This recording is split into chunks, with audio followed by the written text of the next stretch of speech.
안녕하세요. 안녕하세요. 안녕하세요. 예, 오랜만에 뵙습니다. 제가 지난해 9월에 뵌 것 같은데요.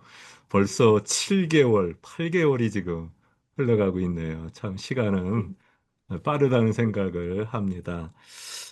먼저 한번 기도하고 시작하겠습니다. 하나님 아버지, 참 고맙습니다.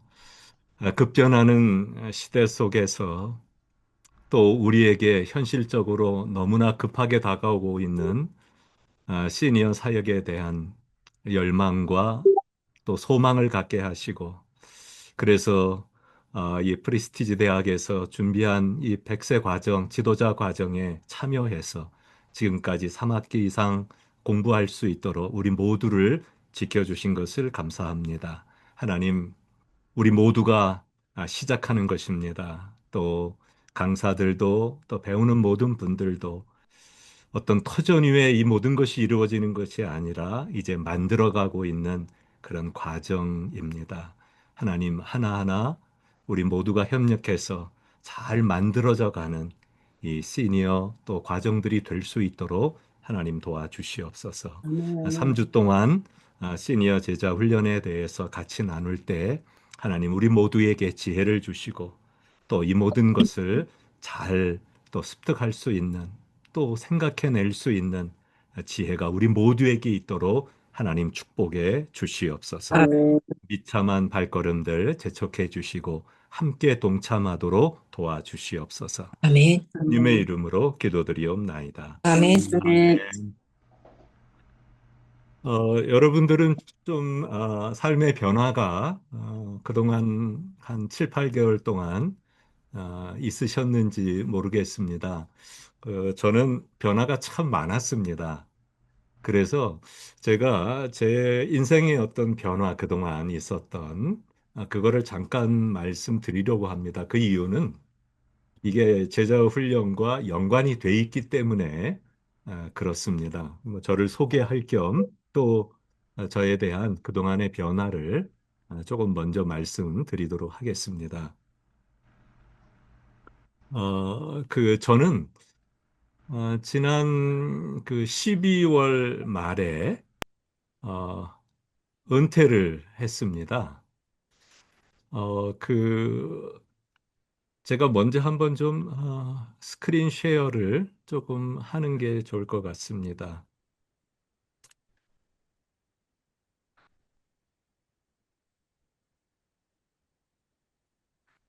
어, 잘 보이시나요? 네. 예, 예. 어, 제가 지금 이쪽에 저에 대해 소속이 바뀌었습니다. 이 소속이 바뀐 이유가 저의 변화 때문에 그렇습니다. 지금 저는 에버그린 선교회, 에버그린이라고 하는 게 이게 시니어를 의미하는 것입니다. 그래서 에버그린 선교회 대표로 지금 사역을 하고 있습니다. 제가 12월 28일 날 정식으로 은퇴를 했습니다. 어, 미국에 와서 부목사로 3년을 사역을 했고요. 담임 목사로 29년을 사역을 했습니다.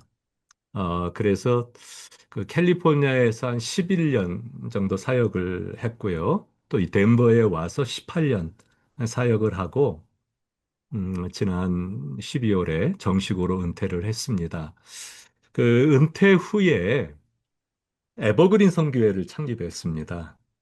아, 바로 1월 달이니까요. 1월 달에 창립 예배를 드리고 창립을 했습니다. 그리고 사무실을 제가 지금 있는 이 자리도 그전하고 다릅니다. 그전엔 교회에서 제가 강의를 했는데 지금은 제 개인 사무실을 오픈해서 이곳에서 지금 강의를 하고 있습니다. 그리고 지금 제가 하고 있는 그 사역들이 주중에 복된 죽음 준비 세미나를 지금 진행하고 있습니다.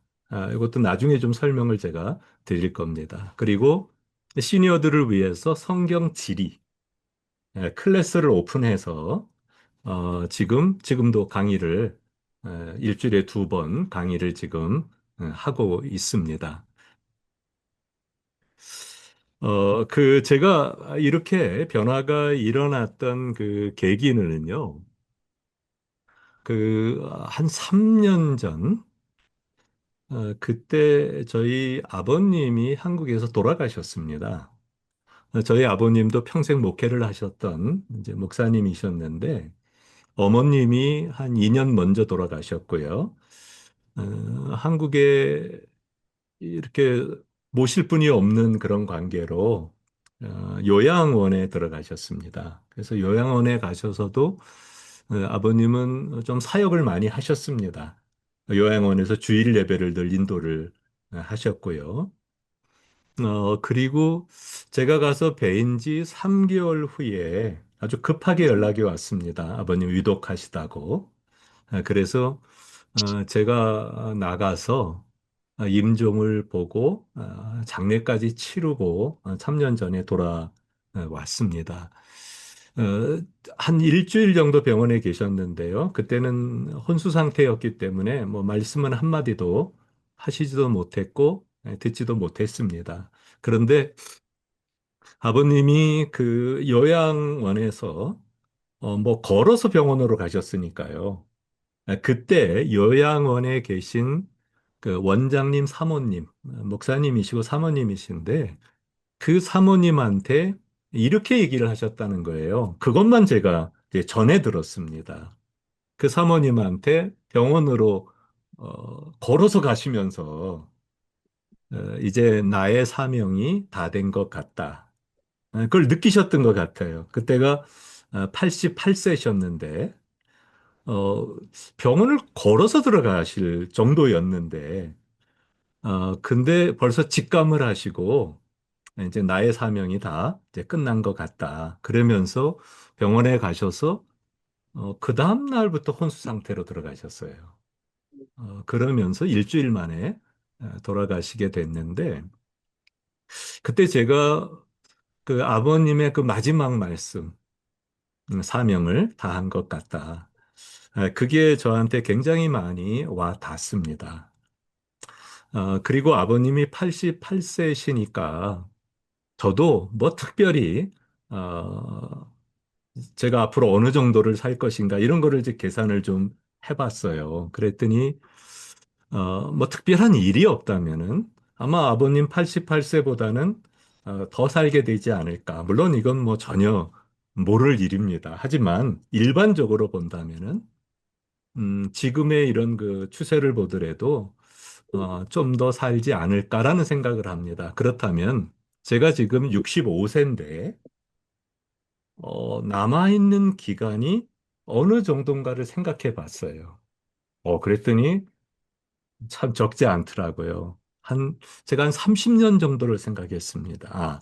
아직도 나한테 30년 정도가 남아있구나. 그렇다면은 저는 지난해 말에 은퇴하기로 한 1, 2년 전부터 계획은 했던 거니까요. 그렇다면 남아있는 30년 동안 무엇을 할 것인가? 그것을 기도하면서 고민하기 시작했어요. 그러면서 여러 관련되는 서적들을 찾아보았고요. 그러다가 제가 아마 지난번에도 말씀드렸던 것 같은데, 우리 교회 안에서 연령 분포도를 한번 생각해 본 거예요. 그걸 조사를 해 봤어요. 제가 섬기고 있는 교회의 연령 분포도를 보니까 65세 이상, 저희 교회는 65세 은퇴니까요. 65세 이상 시니어들이 그때 3년 전인데 40%가 되더라고요. 근데 그 40%는 이렇게 머물러 있는, 고정돼 있는 퍼센테이지가 아니고요. 제가 그 다음 5년 후, 10년 후를 예상해 봤어요. 왜냐하면 저한테는 이런 신상 명세서가 다 있기 때문에 그걸 가지고 나이들을 분류해 보고 그 나이대의 교인들이 5년 후에, 10년 후에 연령은 어떻게 될 것인가도 조사를 해 봤어요. 그렇게 하면서 그래프를 그려보니까 지금은 40%지만 5년 후에는 50%가 되고 10년 후에는 60%가 되는 거예요. 이게 점점 올라가서, 뭐 한 2, 30년 지나면은 뭐 70, 80% 이상이 다 시니어들이 되겠다 이런 생각을 하게 됐습니다. 그러면서 제가 이게 교회가 저도 아무것도 안 하고 있었으니까요. 시니어들에 대해서. 이게 우리 교회만의 문제는 아닌 것 같다. 다른 교회도 비슷하지 않겠나. 그러면서 주변에 있는 목사님들한테 다 물어봐도 뭐 저와 별 차이가 없어요. 다 시니어들은 늘어나고 있는데 대책은 아무것도 없다. 이런 얘기들을 제가 들으면서 그때부터 시니어 사역에 대한 이제 연구를 좀 하기 시작했습니다.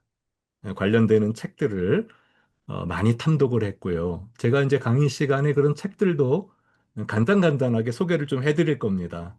여러분들도 관심이 있으시면 그런 책들을 또 사서 읽으시면 훨씬 이 시니어 사역 준비하는데 도움이 될 겁니다. 그러면서 과연 시니어 사역을 어떻게 할 것인가? 그 필요성과 대책들 이런 것들을 이제 혼자 고민했습니다. 고민하고 책을 읽고 또 메모도 해두고 막 이제 이러는데 그러다가 2년 전입니다. 2년 반 전. 그때 우연하게 한 분을 만나게 됐어요. 그분이 바로 지금 이 프리스티지 대학의 이상명 총장님이십니다. 저 전혀 몰랐던 분입니다. 그런데 저의 친한 대학교 친구가 한국에서 목회를 하고 있는데 그 친구가 미국에 오게 됐어요. 그래서 그 친구하고 연락을 하면서 이 친구가 그 개강 수련회를 신학교의 개강 수련회를 인도하러 왔다고 들었어요. 그래서 무슨 학교냐고 그랬더니 바로 이 프리스티 대학의 그 개강 수련회를 인도하러 온 거예요. 그래서 제가 그랬죠. 그 LA 왔으니까 나는 덴버에서 목회를 하니까 여기 한번 들리라고. 한번 들려서 가라고. 아주 참 좋은 데니까. 그리고 로키산에 우리 교회 수영관이 있으니까 거기 와서 좀 며칠 쉬고 가라고. 제가 그렇게 이제 권유를 했어요. 그랬더니 이 친구가 그러면 나 혼자 가는 게 아니고 또 친구를 데리고 가겠대요. 그래서 좋다고 환영한다고. 그렇게 해서 데리고 온 친구가 이상명 총장님이십니다. 그래서 처음으로 이제 2년 반 전에 만나게 된 거예요. 그러면서 로키산에 있는 저희 교회 수양관에서 같이 머물면서 2박 3일 동안 뭐 쉬고 먹고 끊임없이 대화하고 이런 일을 하면서 제가 이제 은퇴 얘기도 하다 보니까 은퇴 후에 뭐를 할 거냐고 저한테 묻더라고요. 그래서 이제 이 얘기가 시니어 사역에 대한 이야기가 나오기 시작했어요. 그 얘기를 한참 나누면서 이상명 총장님이 그러는 거예요. 사실은 나도 그 생각을 하고 있는데 우리 학교에서도 이 시니어 사역에 대한 거를 준비하고 싶고 그런 것을 좀 프로그램으로 만들고 싶은데 사실 자기도 대안이 없다고 어떻게 해야 좋을지를 모른다고 이런 얘기를 서로 하면서 2박 3일을 지나게 됐습니다. 그러다가 마지막 날 이런 제안을 하시더라고요. 우리 학교에서 한번 같이 사역을 해보면 어떻겠냐고. 이 시니어 사역에 대해서. 그래서 저도 제가 뭐 준비가 돼 있는 것도 아니고 무슨 제가 프로그램을 갖고 있는 것도 아니고 하지만은 시니어 사역에 대한 열의만 가지고 같이 사역을 하기로 그렇게 의견을 모았습니다. 이상명 총장님은 좀 굉장히 빠르십니다. 이 진행이. 굉장히 속도감 있게 어떤 일을 진행하세요. LA로 돌아가자마자 곧 팀을 구성을 했습니다. 뭐, 태스크포스 팀이라고 생각하시면 돼요. 이 시니어 사역에 대한. 그 팀을 구성을 해서 거기에 한 10여 분 이상 그 LA에 있는 목사님들, 연로하신 목사님들도 포함되고 교수님들도 포함되고 그렇게 해서 팀이 하나 만들어졌습니다. 그 팀에서 저는 덴버에 있으면서 줌으로 이렇게 참여를 하게 됐고요. 거기서 여러 번의 모임을 가졌습니다. 그 모임을 가지면서 만들어낸 프로그램이 지금 우리가 하고 있는 이 프로그램입니다. 그래서 여기에 대한 사실 저도 부족하지만은 이 12과목에 대한 그런 가이드라인이라든가 이것도 제가 좀 짜기 시작했습니다. 그래서 이 프로그램들을 좀 만들어냈고요. 어, 그러면서 저는 이제 은퇴를 하고 이제 지난 9월에 첫 번째 강의를 했고 이번에 이제 두 번째 강의를 이렇게 하게 됩니다. 제가 이런 말씀을 제 은퇴에 관한 말씀을 드리는 이유는요. 앞으로 제가 이 은퇴 후에 무엇을 할 것인가에 대한 이것이 시니어 제자 훈련에서 아주 중요한 부분이기 때문에 그렇습니다. 사실 이게 미리 준비가 되지 않으면은 막상 은퇴하고 나면은 어떤 일을 본격적으로 시작하기가 굉장히 어렵습니다. 이것은 교회 이런 사역자들만의 문제가 아니고요. 모든 은퇴자들의 거의 공통적인 부분입니다. 은퇴하기 전에는 막연하게 다 생각합니다. 내가 은퇴는 이런 걸 해야 되겠다. 저런 걸 해야 되겠다. 하지만은 그거를 구체화시키는 경우는 거의 없습니다. 그냥 생각만 합니다. 그리고 막상 딱 은퇴를 합니다. 근데 은퇴를 이제 하신 분들 아시겠지만은요. 모든 게 달라집니다. 환경이 달라지고 내 생활 리듬이 달라지고 뭐 변화가 한두 가지가 아닙니다. 근데 그렇게 변화되는 것 속에 내가 어떤 일을 열의를 가지고 본격적으로 한다? 이게 불가능해지기 시작합니다. 손을 잘 못 댑니다. 그전처럼 현직에 있을 때처럼 긴장감이 없습니다. 그리고 꼭 해야만 된다는 그런 책임감도 없습니다. 그렇기 때문에 생활 자체가 느슨해지고요. 그냥 뭘 좀 하다가도 아예 뭐 누가 다그치는 것도 아니고요. 무슨 열매를 내가 꼭 만들어내야 되는 것도 아니고 그냥 하다 포기해버립니다. 그러면서 어느 책에서 제가 본 거로는 95% 이상이 준비하지 않고는 은퇴 후에 새로운 사역을 못한다. 새로운 일을 못한다. 이렇게까지 나와 있어요. 그러니까 제가 아까도 이렇게 은퇴를 하자마자 그 다음 달에 선교회를 창립하고 사무실을 오픈하고 클래스를 오픈해 갖고 지금 하고 있는 이게 제가 3년 전부터 준비했기 때문입니다. 그때부터 벌써 제가 관련되는 책과 논문과 이런 것들을 보면서 제가 무엇을 할 것인가를 다 정리를 해 두었어요. 그리고 이런 행동 지침에 대해서도 제가 미리 준비를 해 놨어요. 1월 달에는 뭐 하고 2월엔 뭐 하고 3월엔 뭐 하고 이렇게 해 놓으니까 그 다음에 어려움 없이 그냥 바로 이것이 시작이 돼서 지금까지 오게 됐습니다. 그리고 제가 지금도 나중에도 강의 시간에 좀 더 나오겠지만은 굉장히 지금 좀 어찌 보면은 흥분돼 있고 이거를 통해서 어른들을 섬겨야 되겠다 이런 생각이 바로 요 부분입니다. 복된 죽음 준비 세미나. 교회에서는요, 이걸 한 교회를 제가 지금까지 보지 못했습니다.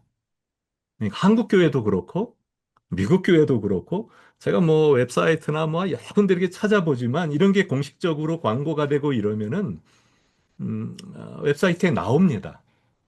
근데 없어요. 교회에서는 없어요. 근데 일반 사회에서는 있습니다. 거기는 그냥 죽음 세미나입니다. 있지만은 교회와는 좀 다르죠, 이게. 교회가 이 죽음 준비를 하는 방식과 사회에서 일반인들이 하는 방식은 조금 달라요. 근데 교회는 없는 거예요. 그래서 제가 이것을 준비를 했습니다. 준비를 해서 제가 은퇴하기 직전 주일까지 제가 섬겼던 교회에서 이거를 처음으로 실시를 했습니다. 근데 반응이 거의 폭발적이었습니다. 저희 교회의 시니어들은 거의 다 참여했습니다. 그리고 시니어가 아닌 사람들까지도. 참여를 해서 뭐 제가 은퇴를 하는 건지 안 하는 건지 모를 정도로 그렇게 이 세미나가 진행이 됐고요. 그리고 그거를 제가 지금 이 선교회에서도 강의를 합니다.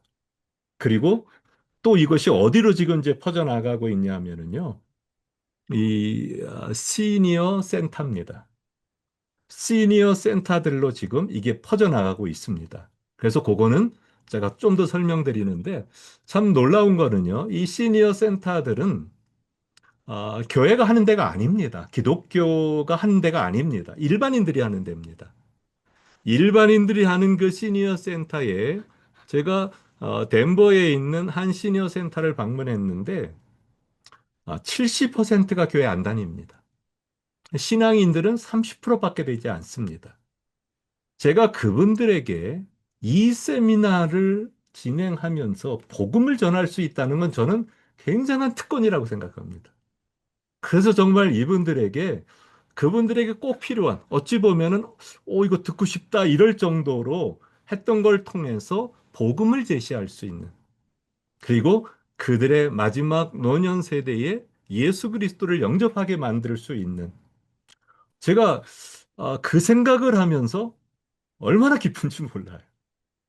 그리고 이거를 최대한 제가 이런 시니어 센터들을 통해서 앞으로도 그 사역을 할 그럴 준비를 조금 하고 있습니다. 그러니까 제가 은퇴는 했지만은 저는 지금 은퇴한 것 같지는 않습니다. 저 매일 사무실로 출근하니까요. 그러면서 이런 준비를 하고 있고 사람들을 만나기 때문에 제 사역은 사명은 지금도 계속 진행되고 있다. 저는 그렇게 생각을 합니다. 그래서 저의 은퇴와 은퇴 이후의 이런 모습들이 뭐 완벽한 것도 아니고 갖춰진 것도 아닙니다. 하지만은 우리의 많은 시니어들이 이런 어떤 모습 속에서 새로운 사명들을 찾아서 나갔으면 좋겠다. 그래서 남아있는 그 수많은 시간 동안 정말 하나님이 기뻐하시는 일을 감당하면서 의미 있는 노년을 보낼 수 있도록 그렇게 만들어 가려고 하는 것. 그것이 바로 시니어 제자 훈련의 목적입니다.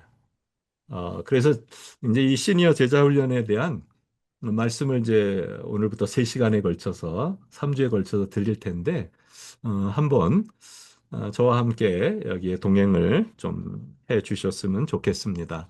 먼저 은퇴에 대한 거를 한번 말씀드리겠습니다.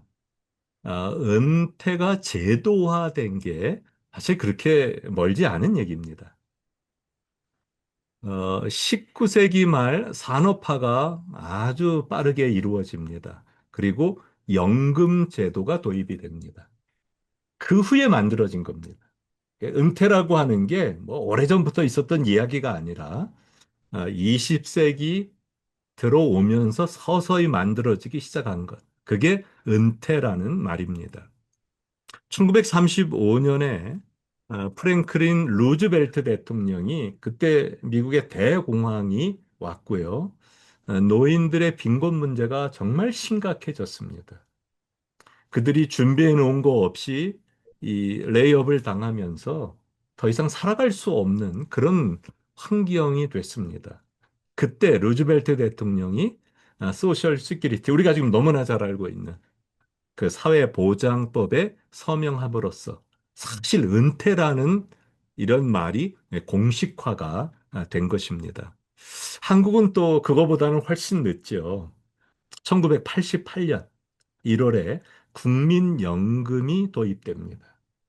근데 처음에는요, 전국민연금 아니었어요. 10인 이상 사업장, 그리고 18세 이상 60세 미만의 근로자와 사업주가 그 대상이 됐습니다. 아직도 일반 국민들은 뭐 여기에 가입하지 못했습니다. 그러다가 1999년에, 불과 27년 전입니다. 그때 연금 시대가 열리게 됩니다. 그래서 전 국민이 이제 연금을 들게 되고요. 그래서 아직도 한국은 이 연금 받는 사람 평균 액수가 약 한 80만 원 정도입니다. 우리 돈으로 하면 500불, 600불밖에 안 되는 거죠. 그 정도가 평균 연금 액수입니다. 이 은퇴의 정의가 이렇게 점점 시대가 갈수록 변화돼 왔습니다. 이 초기 산업화 시대, 이 19세기 이전입니다. 그때는 은퇴라는 개념 자체 없었습니다. 왜냐하면 너무 낮은 기대 수명. 이게 수명이 그렇게 길지 않았기 때문에 그냥 일하다가 죽는 겁니다. 뭐 은퇴 후에 뭐 살다가 이게 아니라 그냥 건강이 허락하는 한 평생 노동하다가 때가 되면 죽는. 그게 초기 산업화 시대의 은퇴 개념입니다. 그러다가 이제 산업화 시대, 19세기 후반과 20세기 초, 이때가 되면서 정년 퇴직 개념이 도입됩니다. 이게 독일에서는 그 비스마르크가 처음으로 시작을 한 거고요. 이 미국에서는 루즈벨트 대통령이 시작한 것입니다. 그러면서 이제 은퇴 연령이 있어야만 사회보장 제도에 의해서 연금이 이제 지급되기 때문에 은퇴라고 하는 게 개념이 이제 도입이 된 겁니다. 그리고 또 한 가지 다른 개념으로는 노년의 노동력을 퇴출하기 위해서 이제 때가 되면 그만두게 하기 위해서 그렇게 은퇴 개념이 도입이 됩니다. 세계대전 이후에 1950년대에서 70년대까지는 은퇴라고 하는 것이 단순한 노동을 중단하는 겁니다. 그게 은퇴였습니다. 더 이상 노동하지 못하는 것. 그리고 직장이나 직위에서 물러나는 것. 이게 이제 은퇴라고 하는 개념이 우리에게 주는 의미였습니다.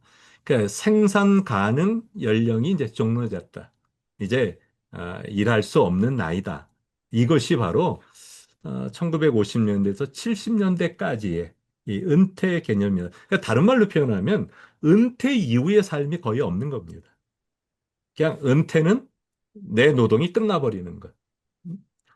그리고 내가 직장이나 직위에서 그냥 물러나는 것. 이게 바로 은퇴였습니다. 이제 1980년대가 되면서 이제 은퇴 개념이 좀 더 달라지기 시작합니다. 이때는 이제 자발적 은퇴가 증가합니다. 그 이유는 은퇴 이후의 삶이 있는 거예요. 이전까지는 은퇴 이후의 삶이 없었어요. 그런데 1980년대가 되면서 이제 수명이 늘어나기 시작하는 거죠. 그래서 은퇴 후에도 뭔가가 생활이 이어지는 그런 게 되면서 자발적 은퇴. 내가 이제 이때 그만두고 이제 좀 쉬면서 뭘 해야 되겠다. 이렇게 생각하는 이 자발적 은퇴가 증가하기 시작합니다. 이제 경제적인 여유가 좀 생기기 시작해요. 은퇴 후에도. 이제 벌어놓은 돈이 있는 거고, 넣어둔 걸 통해서 연금이 나오기 시작하는. 그러면서 경제적으로 여유가 있어집니다. 그러면서 동시에 은퇴 후의 삶에 대해서 어떻게 살 것인가, 무엇을 할 것인가, 이런 관심이 이제 늘어가기 시작합니다. 이제 1990년 이후입니다. 이때부터 굉장히 빠릅니다. 속도가. 현재까지 아주 건강한 장수 시대가 열렸습니다. 은퇴 후에 그냥 뭐 병들고 뭐 병원 신세지다가 죽는 이런 게 아니고요. 은퇴 후에도 여전히 건강한 이런 사람들이 늘어가기 시작합니다. 그리고 이제는 자유로운 삶입니다. 그전에는 얽매여 있던 삶, 직장, 비즈니스에서 얽매여 있다가 또 가족들에게 얽매여 있다가 자녀들을 돌보다가 이제는 자녀들 다 떠나지요. 직장과 직위에서도 물러나지요. 그러면서 이 자유로운 삶, 정말 은퇴자의 그 자유로움이 이때부터 생기기 시작합니다. 그러면서 사람들이 생각하죠. 이 많은 시간, 이 건강함, 그걸 통해서 새로운 꿈을 실현해야 되겠다. 새로운 것들을 발견하기 시작합니다. 그전에 하지 않았던 새로운 걸 배우기 시작하고요. 그게 바로 이제 평생 교육에 대한 관심이 늘어가기 시작합니다. 이제 계속 또 배우고 싶은 거예요. 더 배우고 싶고, 더 새로운 기술을 알고 싶고, 이것이 지금 은퇴자들이 가지고 있는 생각이라고 하는 것입니다. 자, 새로운 인생 액티브 시니어라는 책이 있습니다. 인생 2막을 멋지고 활기차게 살아가는 액티브 시니어 15인의 생생한 이야기입니다. 여기 보면 이런 시니어들이 은퇴 후에 어떤 삶을 살아가는지, 뭐를 준비했고, 뭐를 배웠고, 어떤 마음가짐으로 새로운 인생을 어떻게 활기차게 살아가는지 그런 이야기들이 여기에 돼 있습니다. 김가배 외 6명이 지은 그런 책인데요. 이런 책입니다. 새로운 인생, 액티브 시니어. 좀 생생한 이야기입니다. 본인들의 이야기를 직접 쓴 그런 이야기들이기 때문에 음, 한번 읽어보셔도 물론 이분들이 뭐 크리스찬들은 아닙니다.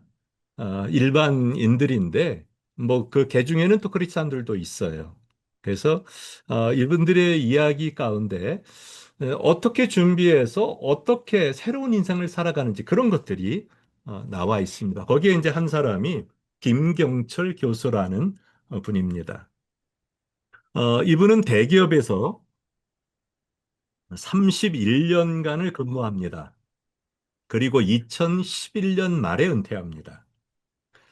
근데 현재는 액티브 시니어 연구원을 만들어서 거기에 원장으로서 사역을 합니다. 그리고 고려대학교 평생교육원 액티브 시니어 과정, 고려대학교에 이런 과정이 있습니다. 한국의 대학들은 좀 이런 과정들 많습니다. 거기에 주임 교수를 합니다. 그리고 공무원 연금공단의 행복한 미래 설계 과정 전임 교수 일을 합니다. 이분이 2011년 말에 은퇴하면서 2012년 1월부터 평생 현역을 위해서 내가 뭐를 할 것인가? 이러면서 모든 은퇴에 관계되는 교육은 다 수강합니다. 이런 준비가 필요하다는 겁니다. 새로운 일을 하기 위해서는 2012년 한 해 동안에 1064시간의 강좌를 수강합니다. 그러니까 이런 열의가 있어야 이게 새로운 게 만들어집니다. 그냥은 잘 안 만들어지고요. 많은 강의를 들으면서 그가 들었던 이 관련 과목들입니다. 은퇴 인생 이모작 설계 강좌, 창업, 경영 컨설팅 관련 교육, 사회적 경제 관련 교육, 귀농, 귀천, 교양 교육, 아주 다양한 뭐 닥치는 대로 주변에서 이런 은퇴자들을 위한 교육 강좌가 있으면 다 등록해가지고 그런 것들을 그냥 무작위적으로 수강합니다. 왜냐하면 내가 뭐를 할지 잘 모르기 때문입니다. 내 달란트가 어디에 있는지 모르기 때문입니다. 과연 은퇴 후에는 내가 어디에 내 인생을 투자해야 될지 이게 처음에 잘 모릅니다. 그러기 때문에 다양한 강의들을 이것을 이분이 수강하게 됩니다. 이분의 은퇴 후의 좌우명이 이렇습니다. 내 생애 최고의 순간은 아직 오지 않았다. 아직도 내 최고의 순간이 있다는 거죠. 이것을 자기는 은퇴 후로 보고 있습니다. 인생 2막은 성공이 아니라 성장이다. 참 중요한 개념입니다. 우리는 인생 1막까지는 은퇴하기 전까지는 성공을 위해서 달려옵니다. 남들보다 더 많이 벌어야 하고, 더, 많은 것을 가져야 하고, 아이들을 더 잘 키워야 하고, 이게 다 성공입니다. 그러니까 성공을 위해서 달려옵니다. 하지만 인생 2막 은퇴 후에는 성공이 목표가 돼서는 안 됩니다. 그러면 감당 못 합니다. 여전히 스트레스 쌓이고요, 긴장되고요, 그런 인생 살아갑니다. 그건 옳은 인생 아닙니다. 시니어 때는 필요한 게 아닙니다. 그때는 성공이 아니라 내 개인의 성장입니다. 더 내가 여물어 가는 것입니다. 여기에 목표를 두어야 합니다. 그래야만 인생 2막이 바르게 이어질 수 있다는 겁니다.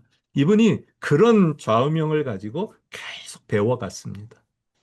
그러면서 이제 이분들이 많이 준비가 돼 있고 강의도 많이 듣고 이러다 보니까 이게 은퇴 후에 지도자 과정에 이분을 자꾸 초청하기 시작합니다.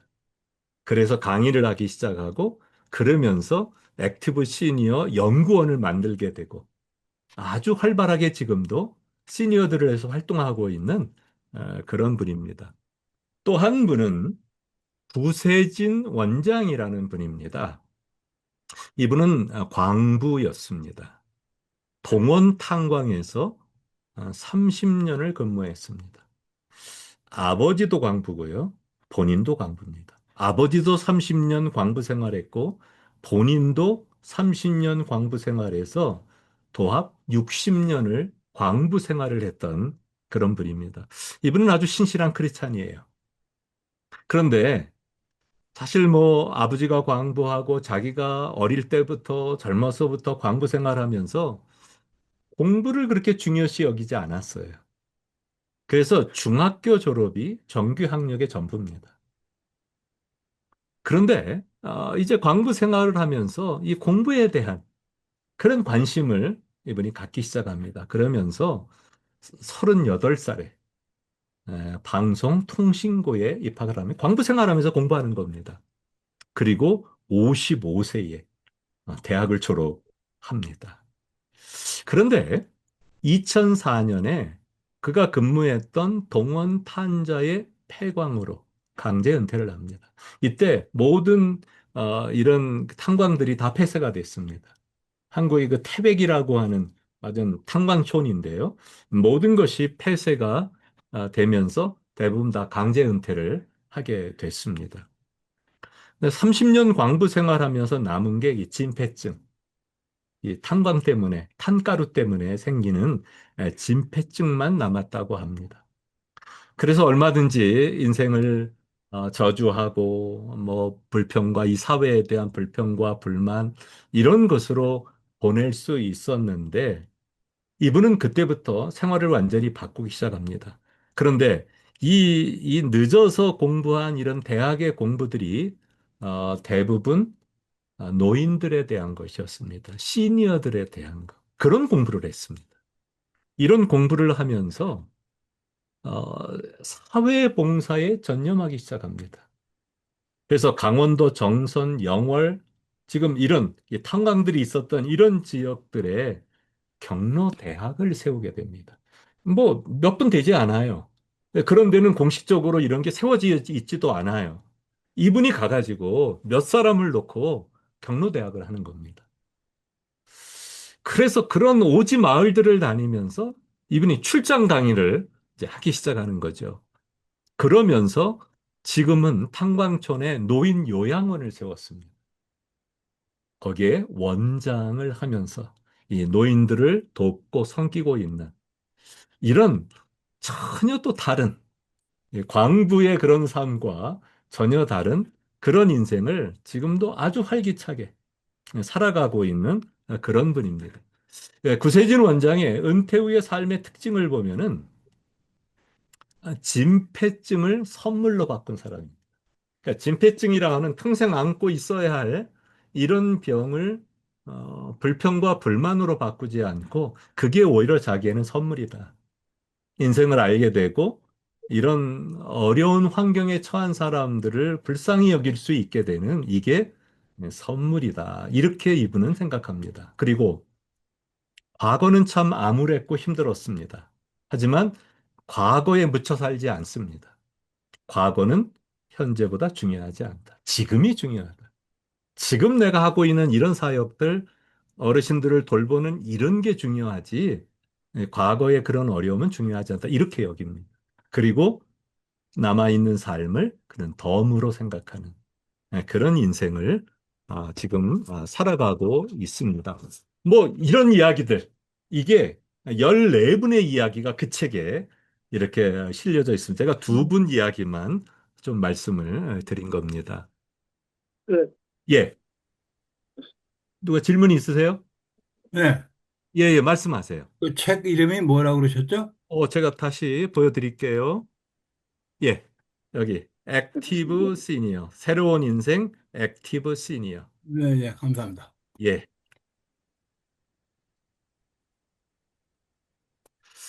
은퇴에 대한 정의가 이 변하는 이유가 있습니다. 은퇴는 더 이상 단순한 노동 활동의 종류가 아닙니다.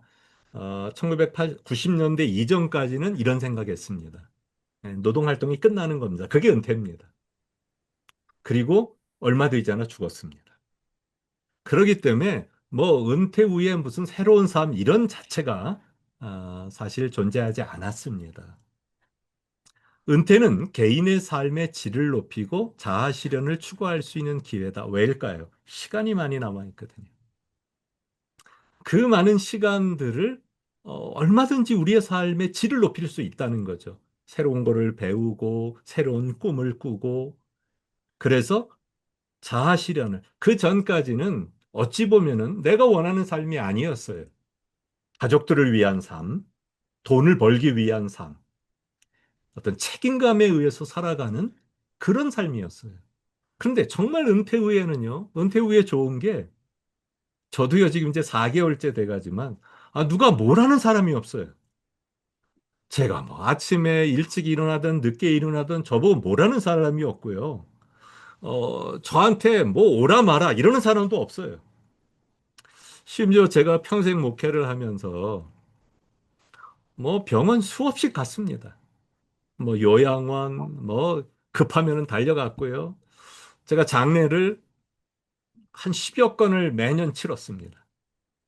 뭐 장례 한 번 치르면은요, 그거 하루만 가는 게 아니잖아요. 그 전에 위독하실 때부터 계속 찾아가고요.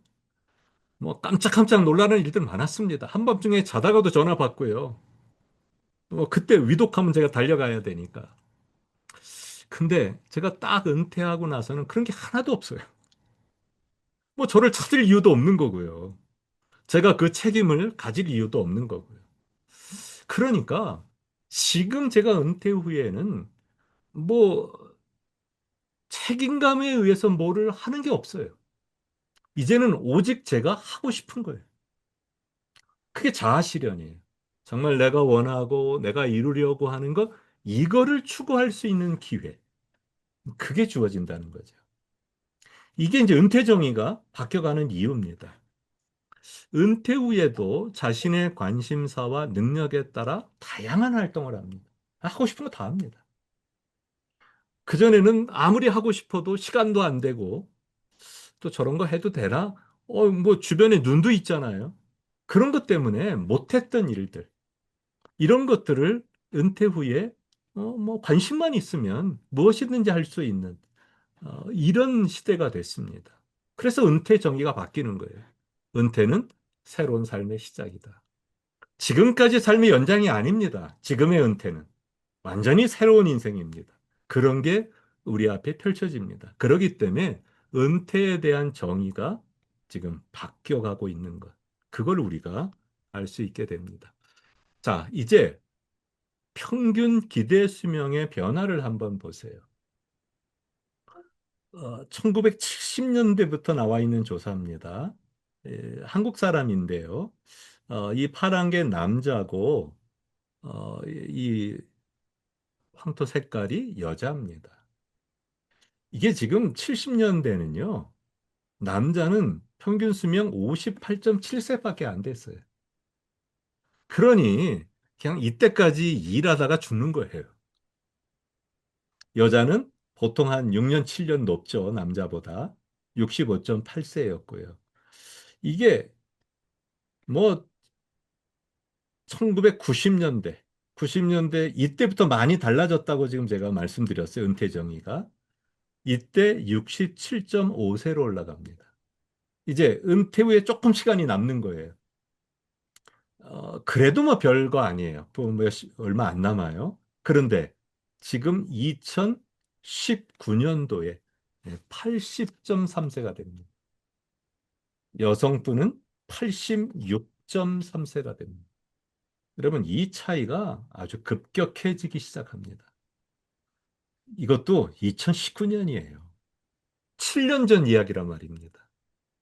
그러니까 지금 그 전에 70년대, 80년대 은퇴와 2020년, 30년의 은퇴는 전혀 다른 양상이다.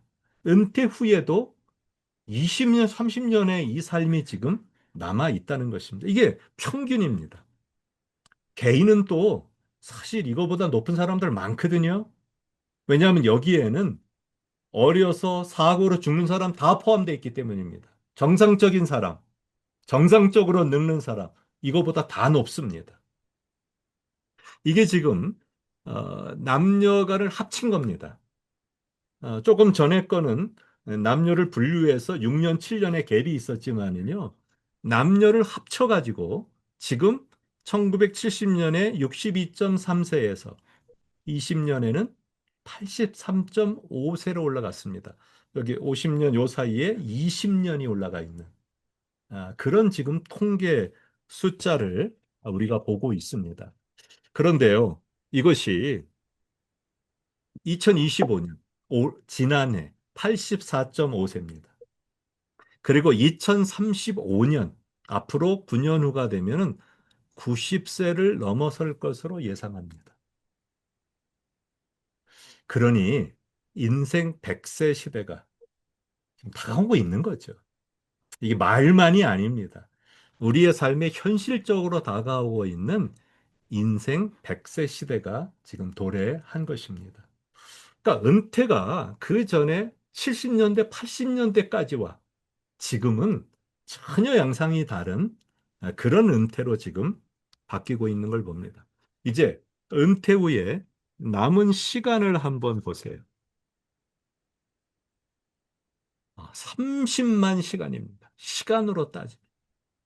어마어마한 시간입니다. 65세의 은퇴 후에 100세까지 35년을 더 산다면 30만 6,600시간이 남습니다. 이제 한번 비교를 해보세요.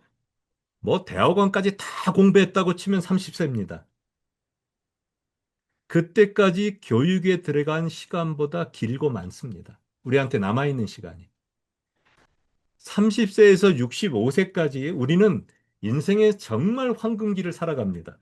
직장 생활, 결혼, 가정을 일구고 사회활동하고 교회에서 섬기고 봉사하고 직분 맡고 여러분 이 우리 인생의 전체라고 말해도 과언이 아닐 정도의 그런 기간과 남아있는 시간이 똑같습니다. 이거 엄청난 시간 아닌가요? 엄청난 기회 아닌가요? 우리 모두에게. 이 길고 많은 시간을 무엇을 할 것인가? 이 많은 시간에서 어떻게 의미와 행복을 찾을 것인가? 질문해야 합니다. 그리고 질문 받아봐야 합니다. 은퇴자들이 이런 어찌 보면은 은퇴 후에 남아있는 이 많은 시간 앞에 우리가 대답할 수 있어야 합니다. 이거에 대한 대답 없이 그냥 은퇴 생활한다? 너무 많은 시간을 무의미하게 보내는 겁니다. 이것은 하나님이 우리에게 덤으로 허락하신 이 35년의 엄청난 시간을 허송하는 게 돼버리고 맙니다. 참 어찌 보면은 이런 시간대를 계산해 본다면 아주 심각한 겁니다. 이런 질문을 우리가 반드시 해야 하고 또 그거에 대해서 우리가 대답할 수 있어야 합니다. 그래야만 은퇴 후의 준비를 우리가 해갈 수 있는 게 됩니다. 미주 한인교회 시니어들의 교인들의 현실을 조금 살펴보겠습니다. 교회마다 조금 차이는 있을 겁니다. 하지만 덴버 지역에 있는 교회들을 제가 살펴봤는데요. 대부분 65세에 은퇴합니다. 그러니까 목사님들도 65세에 은퇴하는 분들이 제 주변에 많습니다. 저와 같이 활동했던 분들이 다 은퇴하셨고요. 제가 마지막으로 두 번째 남았었습니다. 한 분만 더 지금 남아 있는데 그분이 은퇴하면 아마 65세 이상 다 은퇴하는 목회자들이 될 겁니다. 목회자들이 그렇다 보니까 교인들도 비슷합니다. 교인들도 65세에 직분에서 다 내려옵니다. 그러면서 직책과 사역을 내려놓게 되고요. 직책에서 물러나니까 봉사와 섬김에서도 뒤로 물러섭니다. 이건 젊은 사람들이 해. 이건 지금 시무권사가 해. 뭐 시무장로가 해. 이렇게 하고 물러섭니다. 그러다 보니까 성경 공부나 교육에 잘 참여 안 합니다. 여러분 한번 교회 실정을 잘 보세요. 특별히 그분들을 위한, 시니어들을 위한 성경 공부나 교육이라면 좀 참여할 겁니다. 그런데 일반인들을 대상으로 하는 성경 공부나 교육에 시니어들이 잘 참여하는가? 잘 안 합니다. 뭔가 자꾸 뒤로 물러서는 그런 느낌들을 갖게 됩니다. 교회에서도요, 더 이상 강조 안 합니다. 이거 꼭 하셔야 합니다. 뭐, 꼭 참여하십시오. 이런 거 잘 안 합니다. 그러니까 본인들도, 은퇴하면 참여 안 해도 되는 거구나. 이렇게 그냥 물러나게 되고요. 교회도 그렇게 뭐 강조 안 합니다. 이것이 미주 한인교회 시니어들, 교인들의 현실입니다. 물론 교회마다 조금 차이는 있을 겁니다. 또 열심히 또 강조하는 교회도 있고요. 그리고 어떤 교회가 좀 다르냐 하면은 오히려 조금 소형 교회들은 조금 다릅니다. 왜냐하면 그분들 밑으로 젊은 사람이 없어요. 제가 어제도 한 교회에 가서 설교를 했습니다. 그 창립 기념이었고 임직자를 세우는 그 교회 초청을 받아서 가서 설교를 하고 교회를 이렇게 돌아보는데 교회가 크지 않은 교회입니다. 한 4, 50명 정도 모이는 그런 교회였어요. 근데 그 교회에서 가장 젊은 사람들이 55세, 60세입니다. 몇 분 되지 않아요. 그리고 대부분이 다 65세 이상이에요. 7, 80도 많고요. 그러니까 그 교회에서는 교육을 한다, 성경 공부를 한다, 시니어들 참여합니다. 대상이 뭐 없고 또 그분들이 아직도 이렇게 섬깁니다. 네, 섬길 사람 없으니까.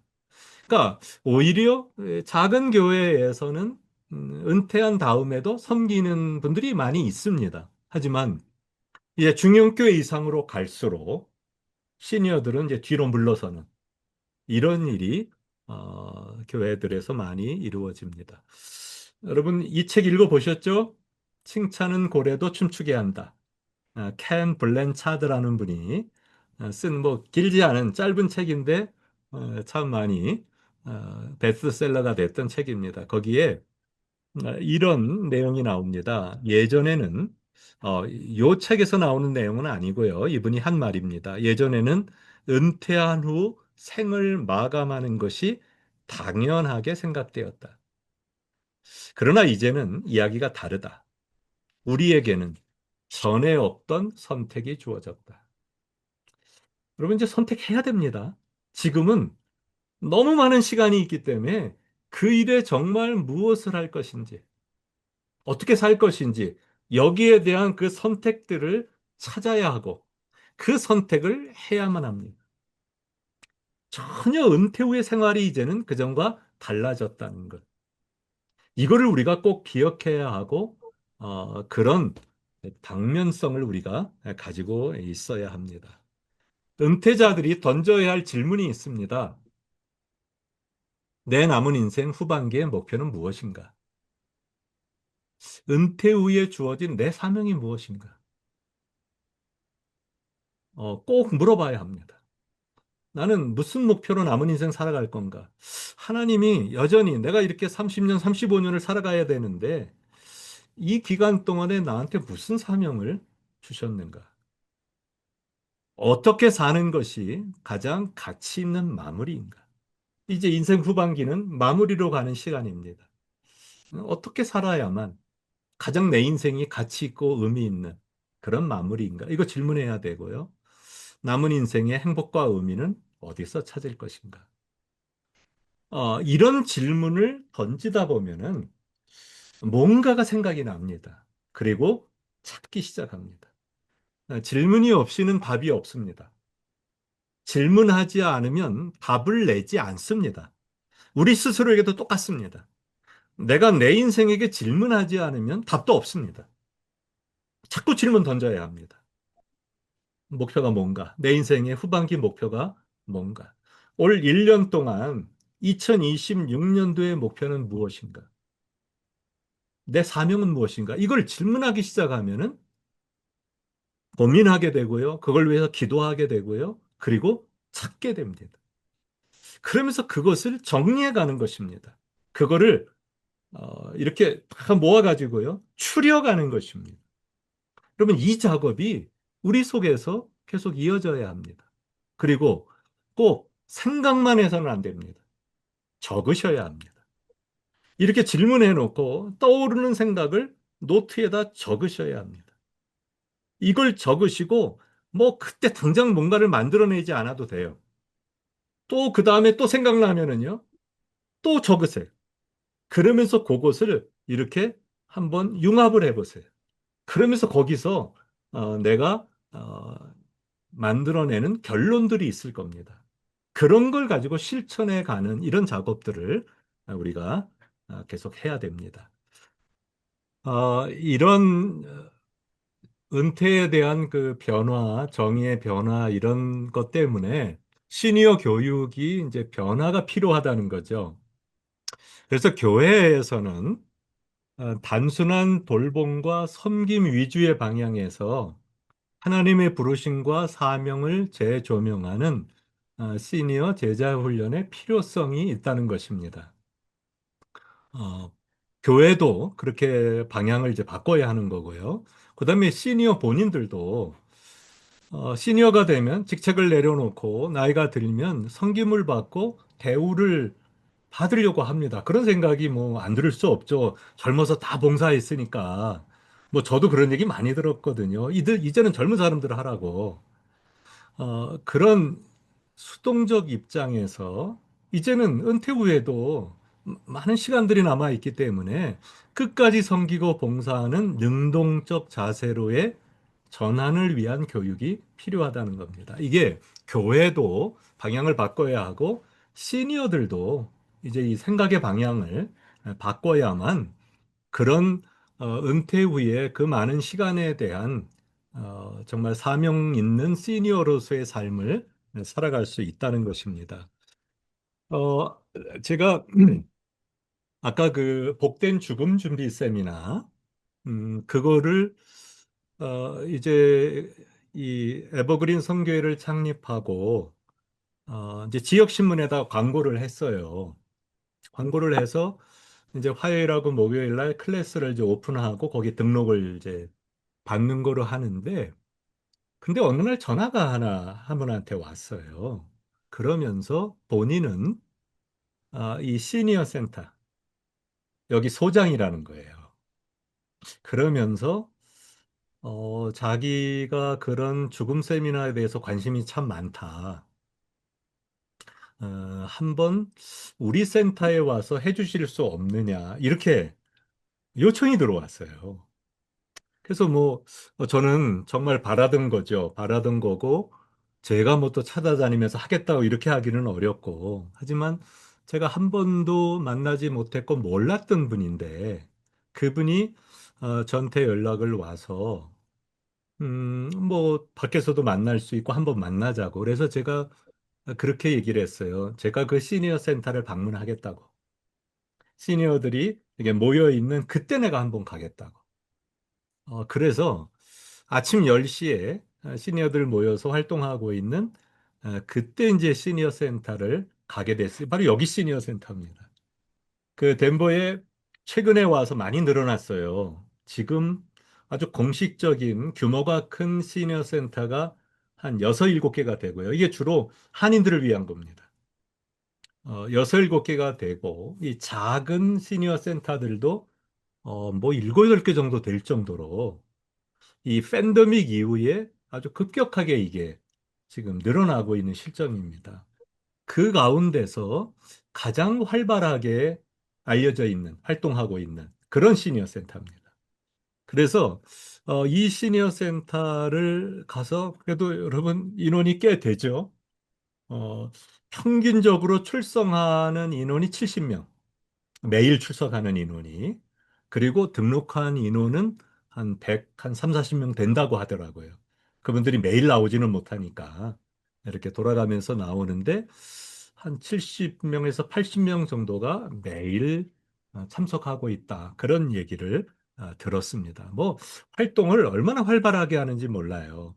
지역사회에 뭐 한국에 있는 뭐 추석이라든가 명절이라든가 이런 거는 뭐 아주 건하게 활동을 이렇게 합니다. 프로그램이 참 다양하고 그리고 이런 그 미국 시하고도 연관이 돼 가지고요. 시에 관계되는 그런 행사들도 많이 참여하고 하는 거를 제가 이거 신문지상이나 이런 미디어를 통해서 제가 봤던 그런 곳입니다. 뭐 이런 게임들도 참 많아요. 많고. 그러니까 시니어들이 참 행복해해요. 행복해하면서 아주 즐거워하는 그런 센터입니다. 휠체어를 타신 분들도 있고 뭐 이제 다양한 건강을 가진 분들이 있는데 어, 아주 활기찬 그런 활동들을 저도 가서 이렇게 이제 보고 왔습니다. 그런데 문제는 그 소장과 제가 대화를 하면서 이제 느끼게 된 거예요. 깨닫게 된 거예요. 어, 이 시니어들이 교육을 싫어한답니다. 배우는 걸 싫어한답니다. 그러니까 무슨 강의를 한다, 무슨 조금 그래도 인생의 의미를 찾고 이런 것들은 아주 싫어한다는 거예요. 보링해하고 지겨워하고 그래서 그런 걸 처음에 하다가 지금 다 중단했대요. 왜냐면 본인들이 싫어하니까 여기서 싫어하면은요, 여러분 잘 아시잖아요. 딴 데로 갑니다. 왜냐면 다른 데서도 적극적으로 환영하기 때문에. 여러분 여기에 그래서 여기는 아니지만 비리가 많은 것도 아시죠? 오히려 여기에 데려가기 위해서 금전 제공도 하고요. 뭐 선물도 주고요. 뭐 아주 다양합니다. 그런 게. 그러면서 그냥 마음에 안 들면 다른 데로 그냥 옮겨버리는 거예요. 그럼 거기서는 뭐 라이드부터 다 해주거든요. 그러니까 거기에 등록만 하겠다 그러면은 얼마든지 그 다음 날에도 옮길 수가 있습니다. 제가 알아본 거로는 하루에 한 분이 평균 한 70불에서 80불이랍니다. 그거를 정보로부터 보조를 받습니다. 꿀로. 그러니까 지금 여기 70명, 80명이 된다면 하루에 들어오는 수입이 한 뭐 2,000불에서 3,000불 정도 수입이 되는 거예요. 이게 하루에. 그러니까 이런 그리고 한 개인이 한 달 동안을 계산하면은 한 2,000불 정도 된답니다. 그리고 완전 고객이죠. 시니어 센터가 볼 때는. 그래서 여기다가 웃돈을 엉겨주기도 하고 막 이래서 어, 이렇게 데리고 가는 이게 다 비리거든요. 그래서 그거를 그 뉴욕에서 많이 적발이 돼가지고 조사가 들어오고 했던 그런 이제 그 기사들도 제가 읽어본 적이 있습니다. 어, 그렇기 때문에 이런 시니어들이 싫어한다면 프로그램을 진행 못 합니다. 이분들이 원하는 프로그램들을 해야 됩니다. 그런데 원하는 프로그램이 다 재밌는 겁니다. 그래서 저도 그날 가서 봤던 시니어들이 다 차면 제일 재밌어 하는 게 라인 댄스. 그냥 그거를 그냥 큰 음악 소리에 맞춰가지고 이 어르신분들이 춤을 춰가면서 뭐 운동에도 좋으니까요. 스트레스 해소에도 좋고. 그리고 활동하지 못하는 분들은 이렇게 방들이 여러 개가 있는데 그런 방들에 가서 무슨 뭐 게임도 하고 남자분들은 탁구도 치고 뭐 당구도 치고 아니면은 어떤 분들은 영화도 보고 영화실도 있더라고요. 그래서 뭐 영화도 보고 이런 것들을 어, 하는데 진행 자체가 거의 그런 그 놀이 위주의 이런 거예요. 그리고 점심에 식사가 아주 푸짐하고. 그래서 아주 이 어느 그 시니어 센터들 광고하는 거 보면은 아주 식사 위주로 광고를 합니다. 우리 시니어 센터에서는 매일 이런 거를 제공하고 이런 식사를 제공하고 이런다는 거. 그리고 종종 일주일에 한 번 정도씩은 외부로 모시고 나갑니다. 그래서 이런 뷔페집 같은 데 가가지고 또 마음껏 드실 수 있도록 이렇게 진행을. 저도 뷔페집에서 이분들을 봤어요. 그러니까 뭐 또 버스들 이렇게 이런 풀뱀 같은 거 동원해 가지고요. 다 모셔가고 모셔오고 하니까 아주 뭐 신나게 하루를 보내는 그런 걸 보고 왔습니다. 그러니까 이 소장은 근데 아주 신실한 크리스찬이에요. 아쉬운 거예요. 답답한 거예요. 이분들 중에 크리스찬이 30%밖에 안 된대요. 그러니까 70%가 다 믿지 않는 분들이에요. 자기가 물론 비즈니스를 하면서 이 일을 하고 있지만 그래도 이분들에게 복음이 제시가 되고 마지막 인생길을 가는 분들에게 정말 정말 필요한 게 무엇인지 이런 거를 주고 싶은데 근데 그게 안 된다는 거예요. 자기가 할 수 없다는 거예요. 방법이 없다는 거예요. 그러면서 저에게 고민을 얘기하더라고요. 그러면서 제가 복된 죽음 준비 세미나를 한다고 하니까 이게 노인분들에게는 꼭 필요한 건데 과연 이분들이 들으려고 할까? 이게 이제 고민이 돼가지고 저하고 이제 상의를 하게 됐습니다. 그래서 제가 여러 가지 많이 이제 설명도 하고 같이 의논을 하면서 이제 이렇게 하기로 했어요. 제가 하는 게 8주 코스입니다. 하루에 1시간씩 이제 8주 코스로 해서 세미나를, 죽음 준비 세미나를 하는 건데, 노인들은 이렇게 하면 다 잊어버린다는 거예요. 한 주 지나면 다 잊어버린대요. 그래서 그렇게 하면 안 되고, 시간도 1시간 하면은 그거를 들을 뿐이 없대요. 그래서 시간을 30분으로 줄여달라는 거예요. 30분으로 줄여주고, 강의가 또 재밌어야 된다는 거예요. 요구사항 많더라고요. 재밌어야 되고, 그리고 제일 집중해서 듣는 시간이 언제냐면 점심 바로 직전, 배고플 때. 그때 그거 끝나면 점심이니까. 그래서 그때는 조금 집중한대요. 그래서 11시 30분에서 12시까지 30분 동안 2주간 동안 하기로. 매일 2주간 동안에 이 죽음 세미나를 하기로 저하고 이제 일정을 잡았습니다. 아직 시작은 안 했어요. 근데 그렇게 이제 일정을 잡고 제가 가서 할 건데 저는 굉장히 기대가 많이 됩니다. 제가 물론 준비도 잘해야 되고 이분들이 정말 이렇게 재미있게 들을 수 있는 그러면서도 정말 메시지가 들어있는 예수 그리스도가 보여지는 인생의 의미를 찾는 이런 게 돼야 되기 때문에 제가 지금도 얼마나 기도하는지 몰라요. 그리고 이 준비를 하면서 지금까지 만들어 놓은 강의들을 또 이분들한테 맞춰가지고 제가 그래서 조금 한번 생각을 해봤습니다. 뭐가 재밌을까? 그래서 항상 강의 처음에는 퀴즈를 하는 거예요. 어른들이 제일 좋아하는 게 퀴즈거든요. 그리고는 선물을 준비하는 거예요. 그래서 그 선물을 맞춘 분한테 주면서 강의를 해야 되겠다. 그래서 지금 강의를 이렇게 새롭게 좀 만들고 있는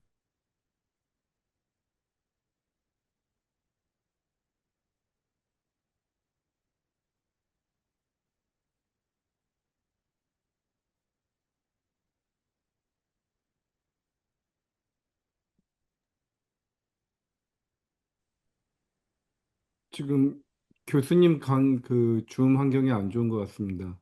네, 잠시만 스탑, 기다려. 스탑 됐어요. 안 거든 보이네요. 네. 만들어 가야 할지 그것이 사실 중요한 또 이 교수 기법에 있어서의 아주 중요한 부분입니다. 자, 시니어 교육 프로그램의 현실을 한번 보겠습니다. 여러분, 노인에 대한 그 부정적 인식이 있다는 거 아시죠? 아마 어르신들 분 중에는 이런 걸 느끼는 분들도 계실 겁니다. 우리 사회에는 노인에 대한 부정적 인식이 광범위하게 퍼져 있습니다. 이게 그냥 툭 하면 느껴지는 거예요. 여러분, 만약 교회에서도요, 젊은 사람들은 막 재밌게 얘기하다가 어르신이 옆에 딱 가면은 갑자기 스탑합니다. 막 웃다가도 딱 중단합니다. 그리고 멀뚱멀뚱 서로 쳐다봅니다. 그러면 이 어르신 분은 너무 재미있어 하는 것 같아서 뭐냐고, 뭐가 그렇게 이러고 갔는데 갑자기 스탑해 버리면요. 굉장히 무한해집니다. 그리고 잘 대화 안 합니다. 대화의 방향이 달라집니다. 어른이 끼면. 그러니까 이런 게 부정적 인식의 하나예요. 이런 부분들이. 그리고 어른들한테 가끔 이러죠. 가만히 계시라고. 그거 하시지 말라고. 가만히 계시라고. 오히려 왜? 더 문제 일으키는 것 같으니까 그렇게 되면은 그러니까 자꾸 어른들은 뭘 하려고 하다가도 이렇게 움츠려들고 마는 이런 이게 사실 우리 교회 안에서도 얼마든지 있는 얘기거든요. 그러니까 이게 노인에 대한 부정적 인식이 바탕에 깔려 있기 때문에 이런 태도들이 나타나는 겁니다. 스티븐슨, 폴 스티븐슨인데 여러분 이거 꼭 기억하세요. 이 책은 정말 중요합니다. 그리고 이 책에 대해서 앞으로도 계속 나올 거고요. 이 책을 제대로 제가 소개를 한번 할 겁니다. 이 책은 여러분들이 시니어 사역하면서 꼭 한 권씩은 갖고 있어야 할 그런 책입니다. 어, 그분이 이런 얘기를 합니다. 오늘날 노인들은 허약하고 아프고 무기력하고 수동적이고 외롭고 사랑받지 못하고 배울 능력도 없는 짐스러운 존재로 여겨지고 있다. 이게 노인에 대한 부정적 인식이 이 사회에 깔려 있는 그런 모습을 지적하는 겁니다. 이 책입니다. 나이 듦의 신학. 이 나이 듦의 신학 폴 스티븐스라는 목사님이십니다. 이분은 평생 목회를 했던 분이고요. 또 동시에 교수를 하셨던 분입니다. 연세도 지금 이제 많이 좀 드신 분이고요. 그래서 이분이 나이가 들어서 70이 지나서 이런 그 나이듦의 신학이라고 하는 책을 쓰신 겁니다. 캐나다에서 활동하셨던 분인데요. 지금도 캐나다 리전트 칼리지의 명예교수로 계신 분입니다. 그래서 여러분에게 나중에 제가 이 제자훈련 소개를 책들을 소개하고 프로그램 소개할 때 이분 거 들어갑니다. 그러니까 이 책 속에 이게 9 챕터로 돼 있거든요. 9개의 챕터로 돼 있는데 그 챕터 하나하나가 시니어들을 교육시키는데 아주 필요한 내용들입니다. 그리고 그 챕터 마지막에 이런 그 연구 과제들이 있습니다. 질문들이 있습니다. 이걸 가지고 시니어들을 제자훈련 시켜도 아주 훌륭한 그런 책이 바로 이 나이 들매 신학이라는 책입니다. 여러분 꼭 이거 기억하시는 게 저는 좋다고 생각을 합니다. 예, 질문이 있으세요? 예, 그 다음에 정윤수라는 분이 있는데요. 뭐 이분하고 세 사람이 공동 저작을 한 것입니다. 노년 공감이라는 책이 있습니다. 이 세 분의 저작 가운데 한 분이 조금 유명한 분이에요. 이근후 박사라고 뭐 90이 넘으신 분인데 지금도 아마 유튜브에 이분이 하는 얘기가 좀 나올 정도로 그렇게 이렇게 노년에 대해서 많은 것을 설명하고 있는 정신 분석학적으로도 아주 잘 설명하시는 그런 분입니다. 그 책에 보면은 노인들에 대한 이미지를 이렇게 하고 있습니다. 노인과 늙은이의 이미지는 꾸부정한 허리, 여인 몸, 이빨이 빠진 허름한 옷을 입은 거동이 불편한 초라한 무기력한 망령이 든 오갈 데 없는 귀가 먹은 못살게 구는 냄새 나는 주책 맞은 수다스러운 자신의 늙음을 모르는 젊은이를 희생시키는 이런 것과 연관되어 있다는 거죠. 여러분 가끔 이런 얘기 들으시죠? 그 전까지만 해도 세 사람의 젊은이가 한 사람의 노인을 책임졌다. 근데 지금 시대가 갈수록 10년, 20년이 더 지나면 한 사람의 젊은이가 한 사람의 노인을 책임져야 된다. 이제 이런 얘기들이 자꾸 사회에서 나오면은요, 젊은이들은, 우리는 왜, 응? 뼈 빠지게 벌어가지고, 노인들을 책임져야 되느냐. 막 이런 생각들이 젊은이들에게 생겨납니다. 이 노년 공감이라는 책은 이런 책입니다. 최현숙, 정윤수, 이근우 세 분이 지은 책입니다. 이것도 크리스찬 북이 아닙니다. 일반적인 책입니다. 거기에 그 노년 세대에 대해서 아주 공감 있게 이렇게 표현해 온 것들이 많습니다. 제가 좀 오늘 길게 소개할 한 가지 책이 또 있습니다. 베르나르 베르베르, 사람 이름입니다. 이게 이제 프랑스어기 때문에 프랑스어 발음으로 이렇게 됩니다. 베르나르 베르베르. 소설가이고요. 프랑스의 천재 작가입니다. 현재도 아주 왕성하게 활동하고 있는 금세기 최고의 베스트셀러 작가입니다. 전 세계 35개 언어로 번역이 되어 있습니다. 그리고 총 이분의 책이 2천만 부 이상 판매된 아주 초대형 베스트셀러 작가가 바로 이 베르나르 베르베르라는 사람입니다. 대표작이 장편 소설로는 개미라는 작품이 있고요. 그리고 이분이 쓴 유명한 작품들은 다 단편 소설입니다. 나무라는 이 단편 소설 모음집, 이게 참 유명합니다. 나무라는 작품. 단순한 소설이 아닙니다. 우리 사회에 대한 아주 진지한 질문, 그리고 그에 대한 베르베르의 대답이 들어 있습니다. 주는 메시지가 상당히 많습니다. 노년에 대한 거를 제가 하나 이제 설명드리려고 하는 거예요. 이런 분입니다. 그, 지금 65세입니다. 베르나르 베르베르. 이 책입니다. 여기에 18편의 단편 소설들이 들어 있습니다. 이 단편 소설 가운데 황혼의 반란이라는 작품이 있습니다. 혹시 읽어보신 분 있나 모르겠어요. 이 내용에 대해서 들어보신 분도 있을지 몰라요. 왜냐하면 많은 책들에서 소개하는 겁니다. 18개의 단편 소설 중 하나입니다. 현 시대 노인에 대한 부정적 편견을 깊은 통찰력으로 파헤친 작품입니다. 이 작품에 보면 이 사회가 노인들에 대해서 어떻게 생각하고 있는지가 이렇게 드러나 있는 그런 작품입니다. 이 작품은 어떤 양로원을 방문하고 난 다음에 이 저자가 쓴 겁니다. 근데 여러분, 저도 양로원을 자주 방문하지만은요. 여러분, 양로원 방문하시면 나중에 가고 싶으세요?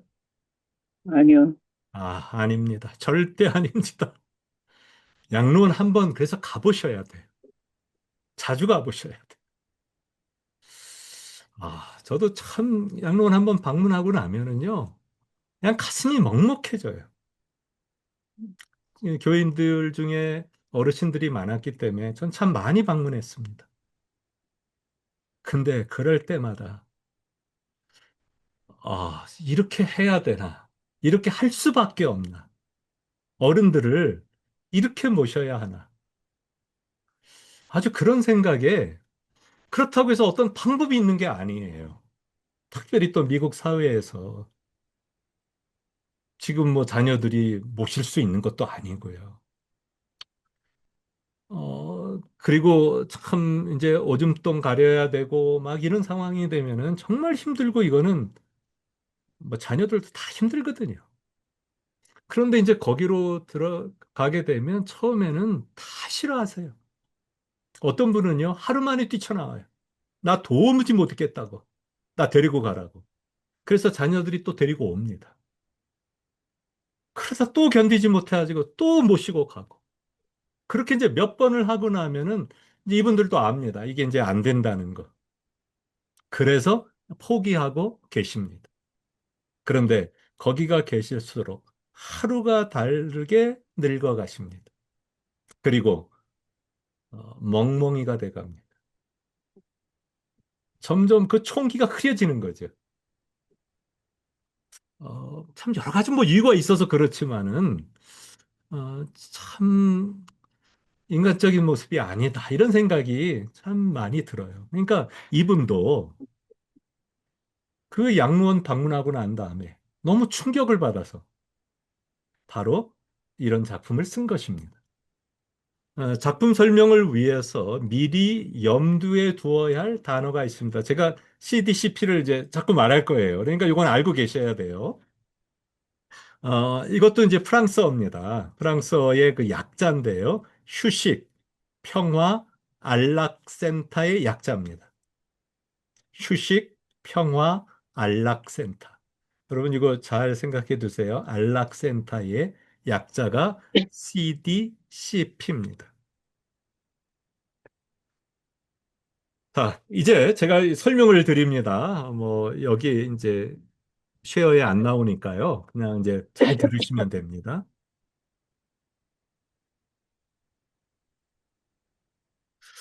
일정 기간 동안 자녀들이 부모를 방문하지 않습니다. 부모 방문을 자주 하다가 이제 부모에 대한 방문이 일정 동안 끊기고 자녀들이 소식을 끊습니다. 그러면 노인들은 CDCP 센터에서 잡아가기 시작합니다. 그러니까 자녀들이 포기하면은 이제 CDCP가 그 다음을 책임지는 겁니다. 그 다음에 노인들을 끌고 갑니다. 이 센터는 명칭과는 정반대로 노인들의 생을 강제로 마감시키는 곳입니다. 여러분, 한국에 옛날에 고려장이라고 있었지요. 그 약간 비슷하게 생각하시면 됩니다. 한 노 부부인 프레드와 리세트 집에도 결국은 CDCP 버스가 찾아옵니다. 이 부부는 설마 자기들한테 이런 일이 있을 건가 생각조차 못했습니다. 여러분, 노인들이 항상 생각하는 게 있죠. 그래도 우리 자녀들은 달라. 우리 애들은 달라. 이게 노인들이 생각하는 겁니다. 다른 집 자식들은 그래도 우리 집 아이들은 안 그럴 거야. 이렇게 생각했었습니다. 그런데 그렇게 생각했던 아이들이 소식을 끄는 것입니다. 3주가 됐습니다. 소식이 오지 않은 지. 자식들에게 아무 연락이 없어서 아주 불안하던 차였습니다. 결국은 자기들도 CDCP에 끌려가게 됐습니다. 몇 년 전부터 노인들을 배척하는 운동이 점점 사회에 퍼져나갔습니다. 정부도 처음에는 형식적으로 노인들을 지지하는 척 했습니다. 노인 경경의 미덕을 지켜나가야 한다고 정부 관계자들이 나와서 그렇게 설명을 하기도 했습니다. 하지만 얼마 안 가서 여론의 심판을 정부는 방관하게 됩니다. 연일 TV에서는 사회보장의 적자가, 여러분 이거 어느 국가나 사회나 비슷하거든요. 사회보장의 적자가 70세 이상의 노인들 때문이라고 떠들었습니다. 노인들이 늘어나니까 이 적자가 늘어가기 시작하는 겁니다. 노인 배척 운동에 정치인들도 가세하기 시작합니다. 사태는 갈수록 나빠졌습니다. 학자들의 정확한 분석이 나왔습니다. 그러자 노인들의 복지에 대한 대폭적인 예산 삭감이 이루어지게 됩니다. 인공심장이나 신장, 간 이식에 대한 보조가 동결됐습니다. 여러분, 거기에 들어가는 의료비용이 제일 크다는 거 아십니까? 이 노인들에 대한.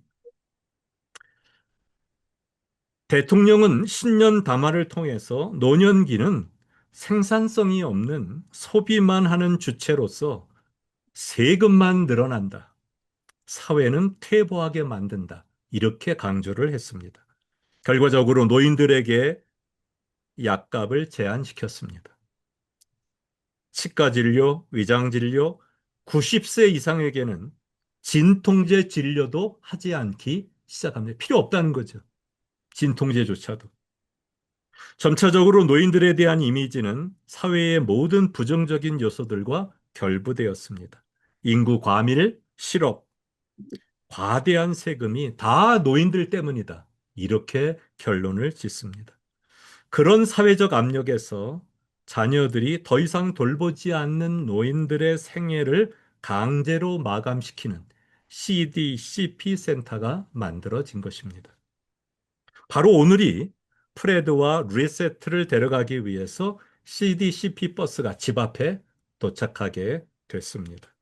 이미 버스 안에는 20여 명의 노인들이 고개를 숙인 채 강제로 태워져 있었습니다. CDCP 대원들이 프레드와 리세트를 잡아가기 위해서 현관 쪽으로 다가오기 시작합니다. 이 두 사람은 순간 많은 생각을 했습니다. 그대로 끌려가서 그대로 죽을까? 아니면은 도망갈까? 이 두 부부는 몰래 창문을 통해서 빠져나갔습니다. 그리고 버스 쪽으로 달려갔습니다. 그리고 자기들이 그 버스에 타서 이 버스를 몰고 가버렸습니다. CCP 대원들은 지금 집 안으로 들어와 있고요. 그대로 죽을 수 없다고 생각한 이들은 버스를 산속으로 몰아서 도망을 쳤습니다. 이제 거기에 모이는 사람들에게 프레드가 이런 모든 내용들을 설명하기 시작합니다. 우리 이대로 가면 다 죽습니다. 우리 도망칩시다. 산속으로 들어갑시다. 그래서 이들은 산속으로 들어가서 동굴로 피신하게 됩니다. 각자가 가진 기술들을 이용해 가지고 자급자족을 하게 됩니다.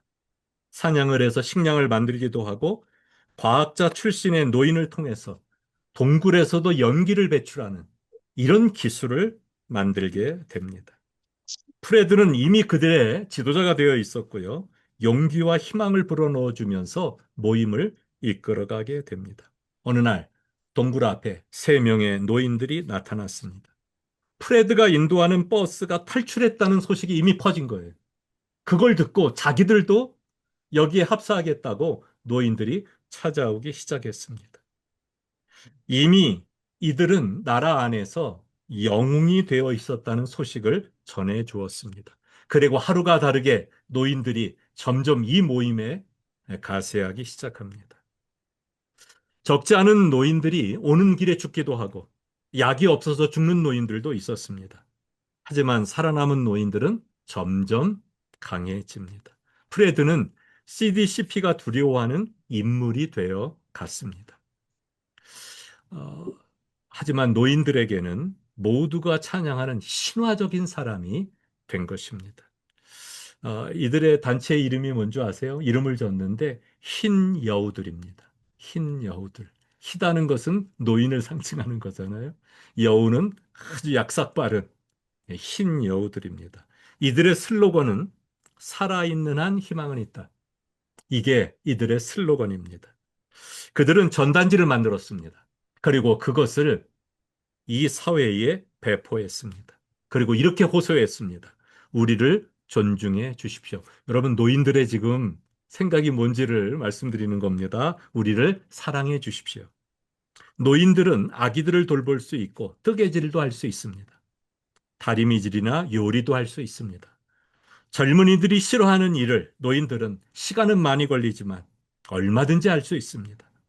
인간은 서로 연대할 줄 알아야 하고 같이 어울려 살 줄 알아야 합니다. 만일 인간이 가장 약한 인간들을 죽인다면 인간 사회는 아무 쓸모가 없어집니다. 노인들을 배척하는 법률을 철폐합시다. 우리를 제거하기보다 활용할 생각을 하십시오. 이게 전단지에 들어있는 내용입니다. 프레드는 시민들을 설득함과 동시에 게릴라전을 펼쳤습니다. 그래서 각 CDCP 센터에 갇혀 있는 노인들을 탈출시키기 시작합니다. 그리하여 반란자의 수는 점점 많아지게 됐습니다. 이들은 이제 진짜 군대가 되어가기 시작합니다. 경찰과 CDCP는 반란자들이 숨어 있는 동굴의 위치를 찾기 시작했습니다. 그리고 그곳에 여러 차례 공격을 가해했습니다. 하지만 여러분, 이 노인들 중에는요, 전직 장성들도 있어요. 이 전직 장성들이 무기를 가지고 합류를 했습니다. 그래서 경찰의 공격을 막아냈습니다. 그럴수록 정부는 더 강경한 정책을 밀어붙이기 시작합니다. 60세 이상의 노인에게는 노동을 금지시켰습니다. 자녀들에게는 부모를 지원하는 걸 금지시켜 버렸습니다.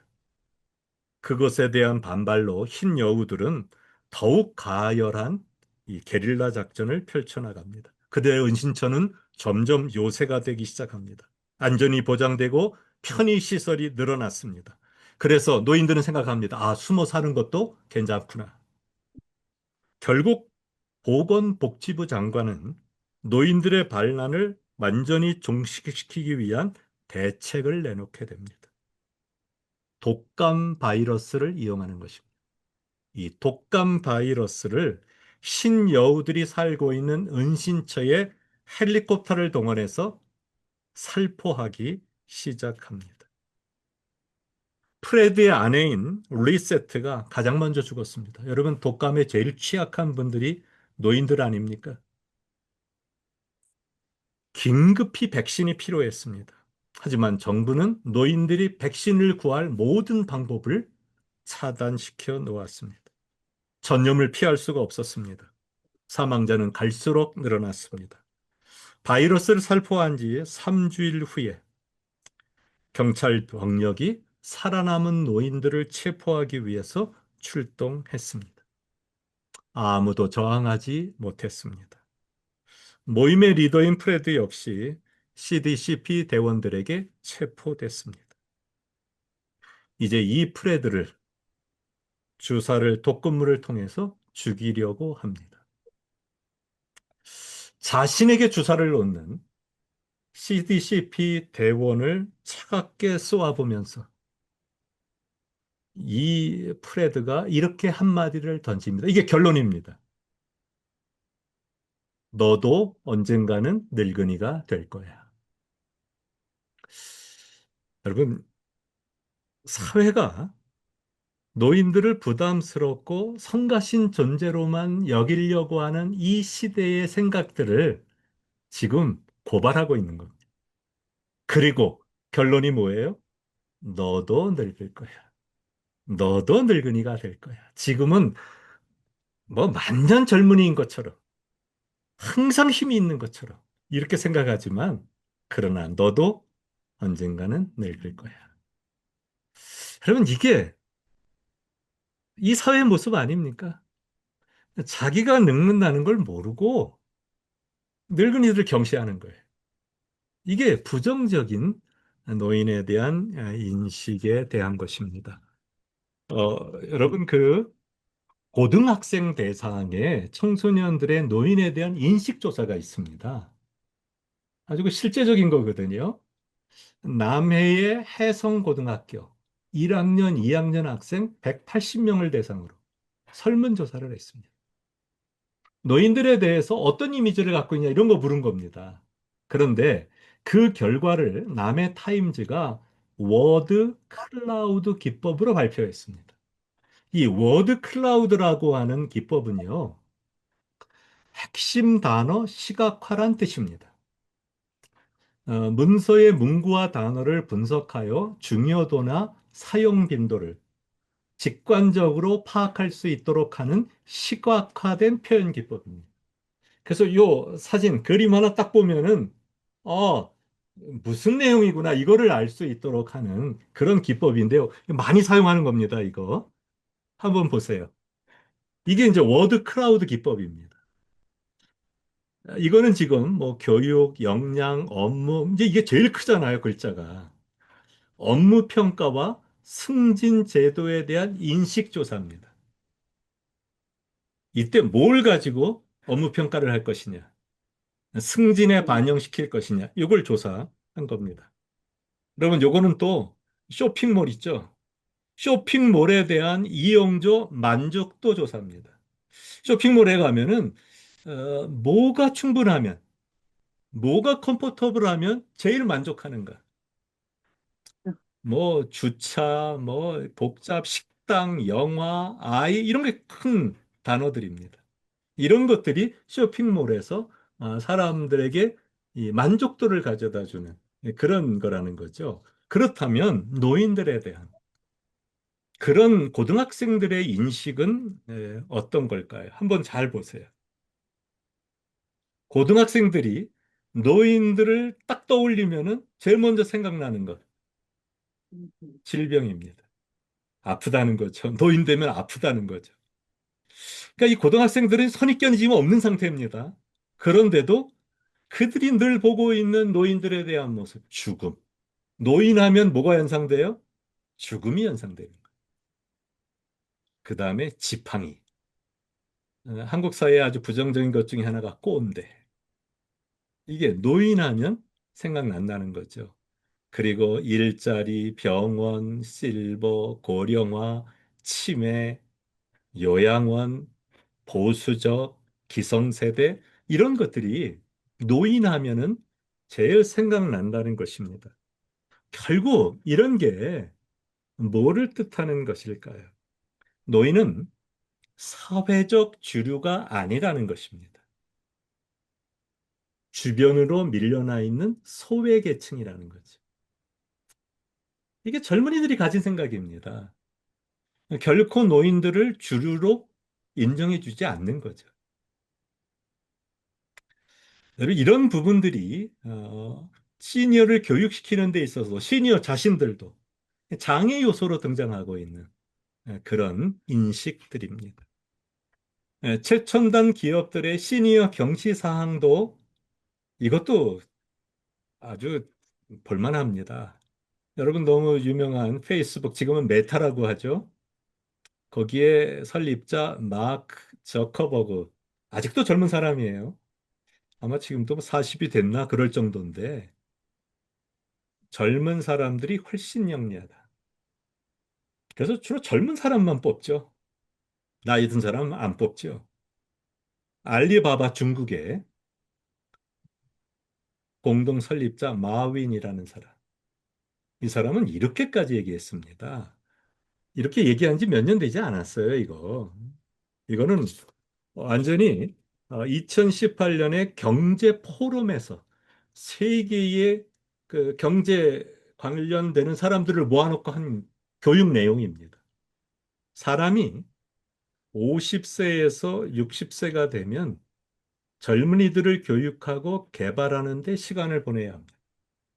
60세가 넘으면 손주들이나 보면서 집에 있는 편이 낫습니다. 이거 그냥 뭐 사석에서 한 말이 아니고요. 세계 경제학자들, 경제인들을 모아놓고 한 말입니다.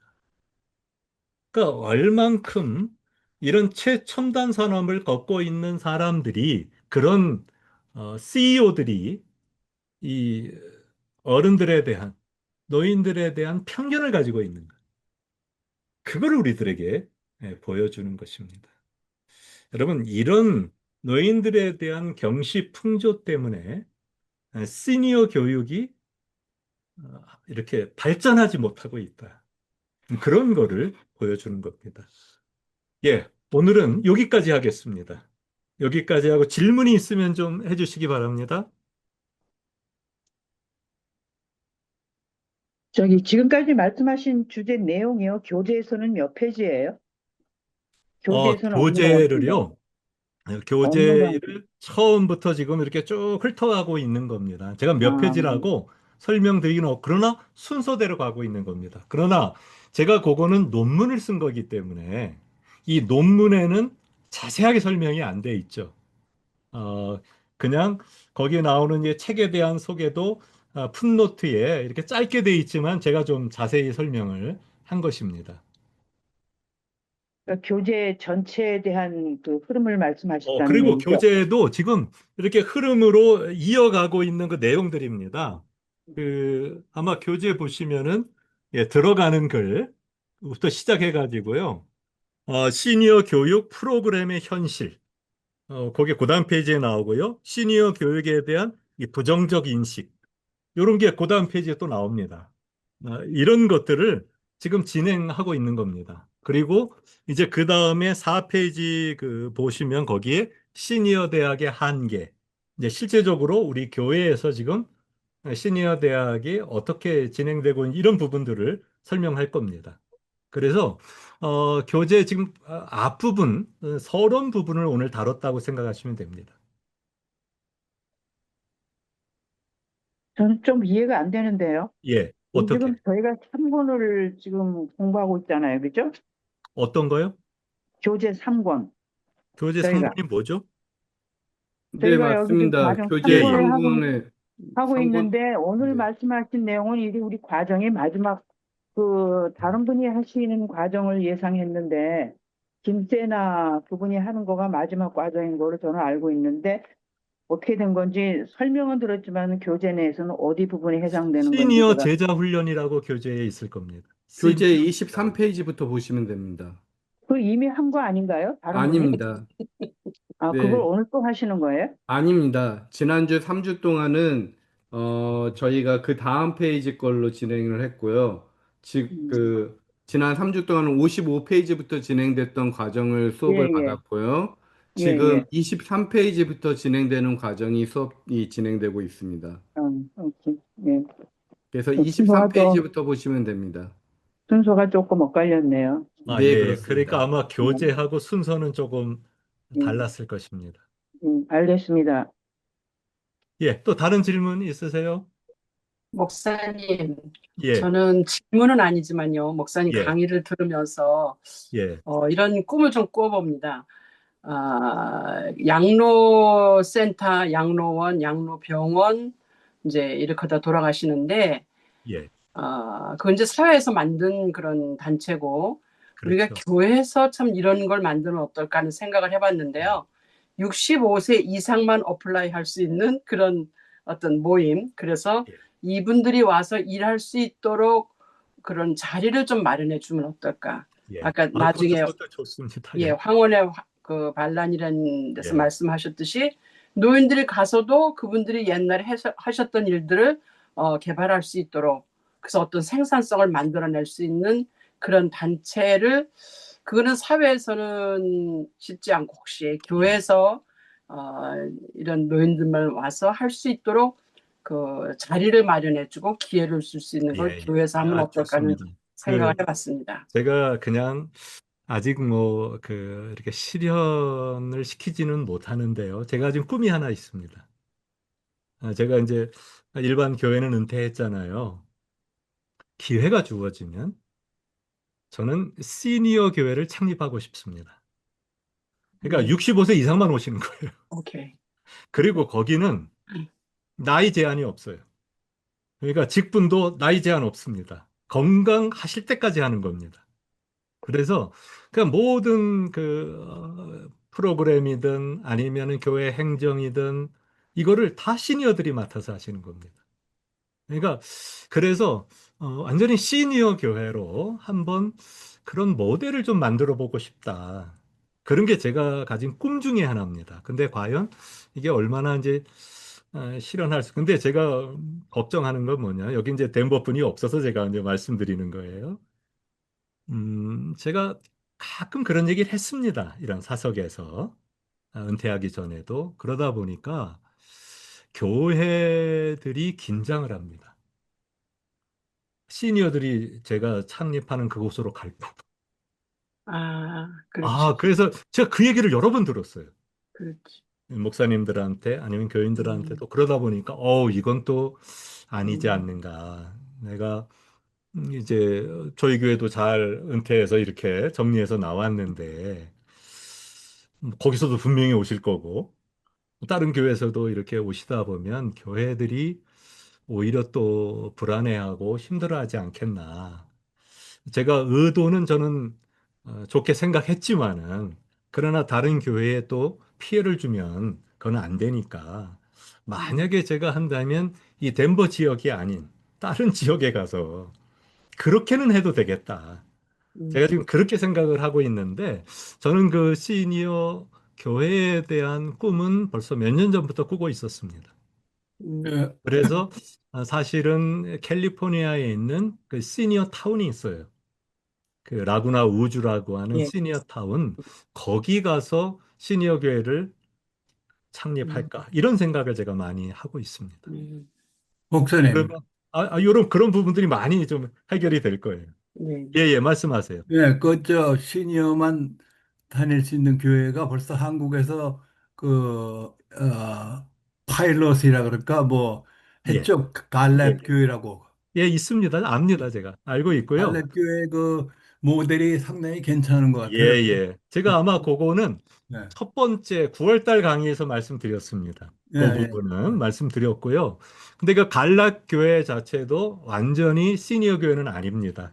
교회 안에 있는 교회입니다. 그러니까 선한 목자교회, 네. 유기성 목사님 목회하셨던 선한 목자교회 안에 65세 사람들로만 따로 구성을 했습니다. 그래서 그분들은 예배는 같이 드립니다. 주일 예배는 전체 교회가 같이 드리고요. 주중에 목요일 날 그 시니어들 갈렙 교회만 따로 모여서 예배를 드립니다. 그리고 거기서 모든 행정, 그다음에 예산 이거는 독립적으로 합니다. 음. 그래서 아주 그 한국의 좋은 그런 그 모델이 하나가 그 교회입니다. 그 음. 교회인데 근데 뭐 그때도 제가 말씀드렸어요. 9월 달에도 그렇게 시행하기가 쉽지만은 않다고. 그러기 때문에 다른 교회가 잘 따라가지를 못합니다. 얼마든지 좀 큰 교회들은 할 수 있을 텐데도 특별히 재정 문제. 음. 이게 이제 다음 강의에서 제가 나옵니다. 이 시니어들이 어떤 상태인지를 보여주는 내용들이 나오는데 시니어들이 재정을 많이 갖고 있습니다. 그렇기 때문에 교회에서 그들을 따로 떼버리면은 어. 교회 예산에 큰 문제가 생깁니다. 아. 그래서 쉽게 하지는 못하는데 음. 만약에 교회를 따로 하려면은 시니어들 예산이 따로 편성돼야 됩니다. 그러지 않고는 발전 안 합니다. 그러니까 예산이 있는 곳에 정책이 가는 거고 프로그램이 갑니다. 그래서 그리고 그 예산을 시니어가 마음대로 할 수 있어야 합니다. 그래야만 시니어 교회입니다. 그게 음. 그냥 받아가지고 교회에서 주는 거 받아가지고 활동하는 것은 책임감도 없고 창조성도 없습니다. 그래서 잘 진행 안 됩니다. 근데 갈래교회는 그걸 합니다. 음. 완전히 예산을 시니어가 내는 헌금은 다 그들에게 줍니다. 다 줘가지고 그들 자체적으로 재정부가 있고요. 행정부가 있고 선교부가 있고 자체적으로 예산 집행 다 합니다. 그러니까 시니어들이 살아나죠. 이게 이제 그 갈래교회의 특징입니다. 근데 그렇게 하는 것보다는 그, 완전히 독립교회로 하시는 것보다 예, 조금 전에 말씀하신 교회 안에 교회. 예, 예를 들면 그 라구나 우주에도 그 큰 한인교회가 있거든요. 예. 근데 그 교회 안에서 시니어들을 위한 교회 안에 교회 하는 게 좀 시작하기가 쉽지 않을까요? 쉽죠. 재정면이나 뭐 쉬운데 문제는 봤을 때. 그 교회 목사님이나 장로님들이 그거를 그런 의식을 갖고 있느냐죠.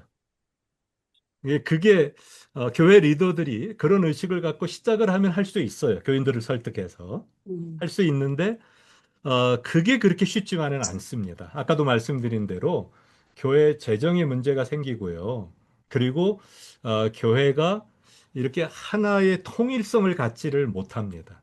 그러니까 완전히 큰 마음을 갖고 분리시켜 줘야 됩니다. 이게 그러지 않고는 교회가 다 컨트롤 하려고 하면은 이게 또 잘 안 됩니다. 그렇죠. 예, 그래서 제가 그 라구나우주가 있는 교회 큰 한인교회 목사님도 알고 많이 압니다. 근데 그렇게 쉽지만은 않습니다. 아직까지는 이 의식이 그렇게 발전된 단계까지는 가지 않았습니다. 목사님, 그리고 제가 질문이 있는데요. 예, 목사님께서 준비하신 그 복된 죽음 준비 준비 세미나. 세미나나 예, 그리고 성경지리 클래스 예. 그런 부분은 어떻게 진행되는 거고 그런 거에 대한 자료를 저희와 또 공유를 해 주실 수가 있나요? 예, 제가 이제 그 부분에 대해서 아마 마지막 시간일 것 같습니다. 그런 프로그램을 자세히 소개하는 시간이 마지막 시간이고, 제가 얼마든지 자료 제공해 드립니다. 그 제가 강의하고 있는 지금 그 내용을 드릴 수 있으니까 한번 그러나 그거를 이렇게 하시는 게 좋습니다. 만약 한다면 한번 저를 초청해도 좋고요. 교회에서. 그래서 8주 코스인데 그렇게 8주까지 제가 가 있지는 못하잖아요. 그러니까 그거를 2박 3일로 금, 토, 일 2박 3일로 하루에 2시간에서 3시간씩 처음에는 리더들만 해도 좋고요. 아니면 시니어들도 같이 해도 좋습니다. 그래서 그 세미나를 진행하고 난 다음에 세미나 후에 사실은 그분들이 질문을 통해서 서로 이걸 나누는 시간이 꼭 필요합니다. 그게 이제 사실 어찌 보면 제자 훈련이거든요. 그렇게 하고 난 다음에 그걸로 해서 자기들 자료들을 만들면 되는데 그러면 그 후에는 거기에 목사님이든 다른 리더가 그런 강의 자료를 가지고 그 후에도 계속 그걸 진행할 수 있도록 또 그 교회 실정에 맞게 또 첨가하고 빼고 할 수도 있거든요. 근데 지금 이제 처음부터 그냥 자료만 가지고는 조금 쉽지는 않을 거예요. 그 부분에 연구를 또 많이 해야 되기 때문에 그러나 제가 자료들은 얼마든지 공유해 드릴 수 있습니다. 근데 목사님께서 말씀하신 그 부분까지 진행을 하려면 시간이 상당히 소요가 될 것 같아요. 왜 그러냐면은 목사님들에 대한 인식이 예, 목사님들께서 생각하는 인식 자체가 상당히 좀 거리가 있다. 예, 왜냐하면 맞습니다. 현재도 대부분 시니어분들인데 교회 자체가요. 그런데 그런 부분에서 접근을 하려면 목사님이 갖고 있는 그 생각들하고 또 지금 현재 우리 같이 계신 분들도 마찬가지고 저의 생각도 그런 부분으로 접근하는 게 시간이 상당히 소요될 것 같고 아주 조금씩 진행돼야 되는 그러니까 예를 들면 새벽 기도회 끝나고 잠깐 다과를 하면서 하는 그 얘기의 시간들이 있는데 교제도 하고 여러 가지 대화들을 하는데 그런 대화 시간을 통해서 이런저런 질문들을 제가 하면서 이렇게 진행을 하는 경우가 있거든요. 그리고 뭐 짜여진 게 아니고요. 예, 교제 시간에 뭐 일반적인 얘기를 나누는 게 아니라 그런 질문들로 유도를 해서 좀 뭔가 좀 의미 있는 시간을 만들고자 이렇게 하는 부분이 있거든요. 그래서 예, 거기에 좀 활용할 수 있는 부분들이 있지 않을까라는 예, 생각에서 제가 예, 말씀드렸습니다. 예, 맞습니다. 제가 드리겠고요. 그리고 제가 그 8주 코스 가운데 한 강의를 여기서 할 겁니다. 한 강의를. 그러면 여러분들이 그걸 이렇게 보시고 다른 강의, 다른 세미나 시간들도 좀 활용을 해서 하시면 자료를 드릴 테니까 그렇게 하시면 돼요. 그러니까 한번 저는 근데 지금 제가 이렇게 준비하고 있는 복된 죽음 준비 세미나가 교회들마다 저는 꼭 필요하다는 생각을 합니다. 그리고 이 시니어들이 굉장히 관심 많습니다. 처음에는 어색하고 힘들어합니다. 그렇지만 어, 이제 목사님이 하셔야 되는데요. 계속 광고하고 그게 필요하다는 거를 광고하고 할수록 참여하는 자가 많아요. 제가 이제 담임 목사였기 때문에 제가 저희 교회에서 아까 은퇴하기 바로 직전까지 했다 그랬잖아요. 제가 앞으로 시니어 사역하면서 하게 될 중요한 테마입니다. 그러면서 이걸 몇 주 전부터 광고를 했어요. 그랬더니 뭐 거의 다 참여하시는 거예요. 그리고 8주를 빠지지 않고 참 경청하는 거를 제가 보면서, 이 연세 막 90이 넘은 노인들도 몇 분 계셨는데, 이런 분들이, 그 관심사가 있구나, 있기는 여기에. 그리고 그거를 실제로 저는 뭐 강의만 하고 끝났지만은, 좀 더 그곳에 있으면서 사역을 한다면은 그분들과 이제 소그룹을 만드는 거예요. 만들어서, 나눴던 그 세미나를 거기서 같이 실제적으로 이제 실행에 옮기는 거죠.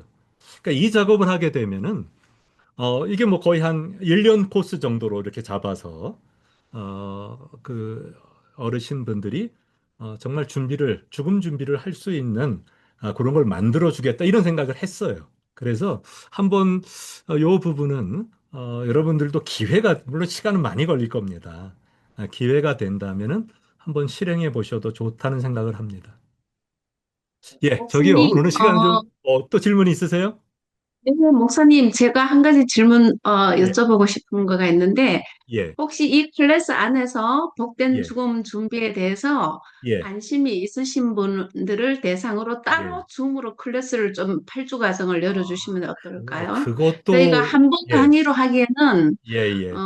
예, 아무리 그렇죠. 자료를 주신다고 하셔도, 예, 예, 부족할 것 예, 같거든요. 예. 예, 그 예, 좋은 생각이십니다. 좋은 생각이시고, 네, 제가 네, 그 다음 시간쯤 한번 네. 여러분에게 신청을 받을게요.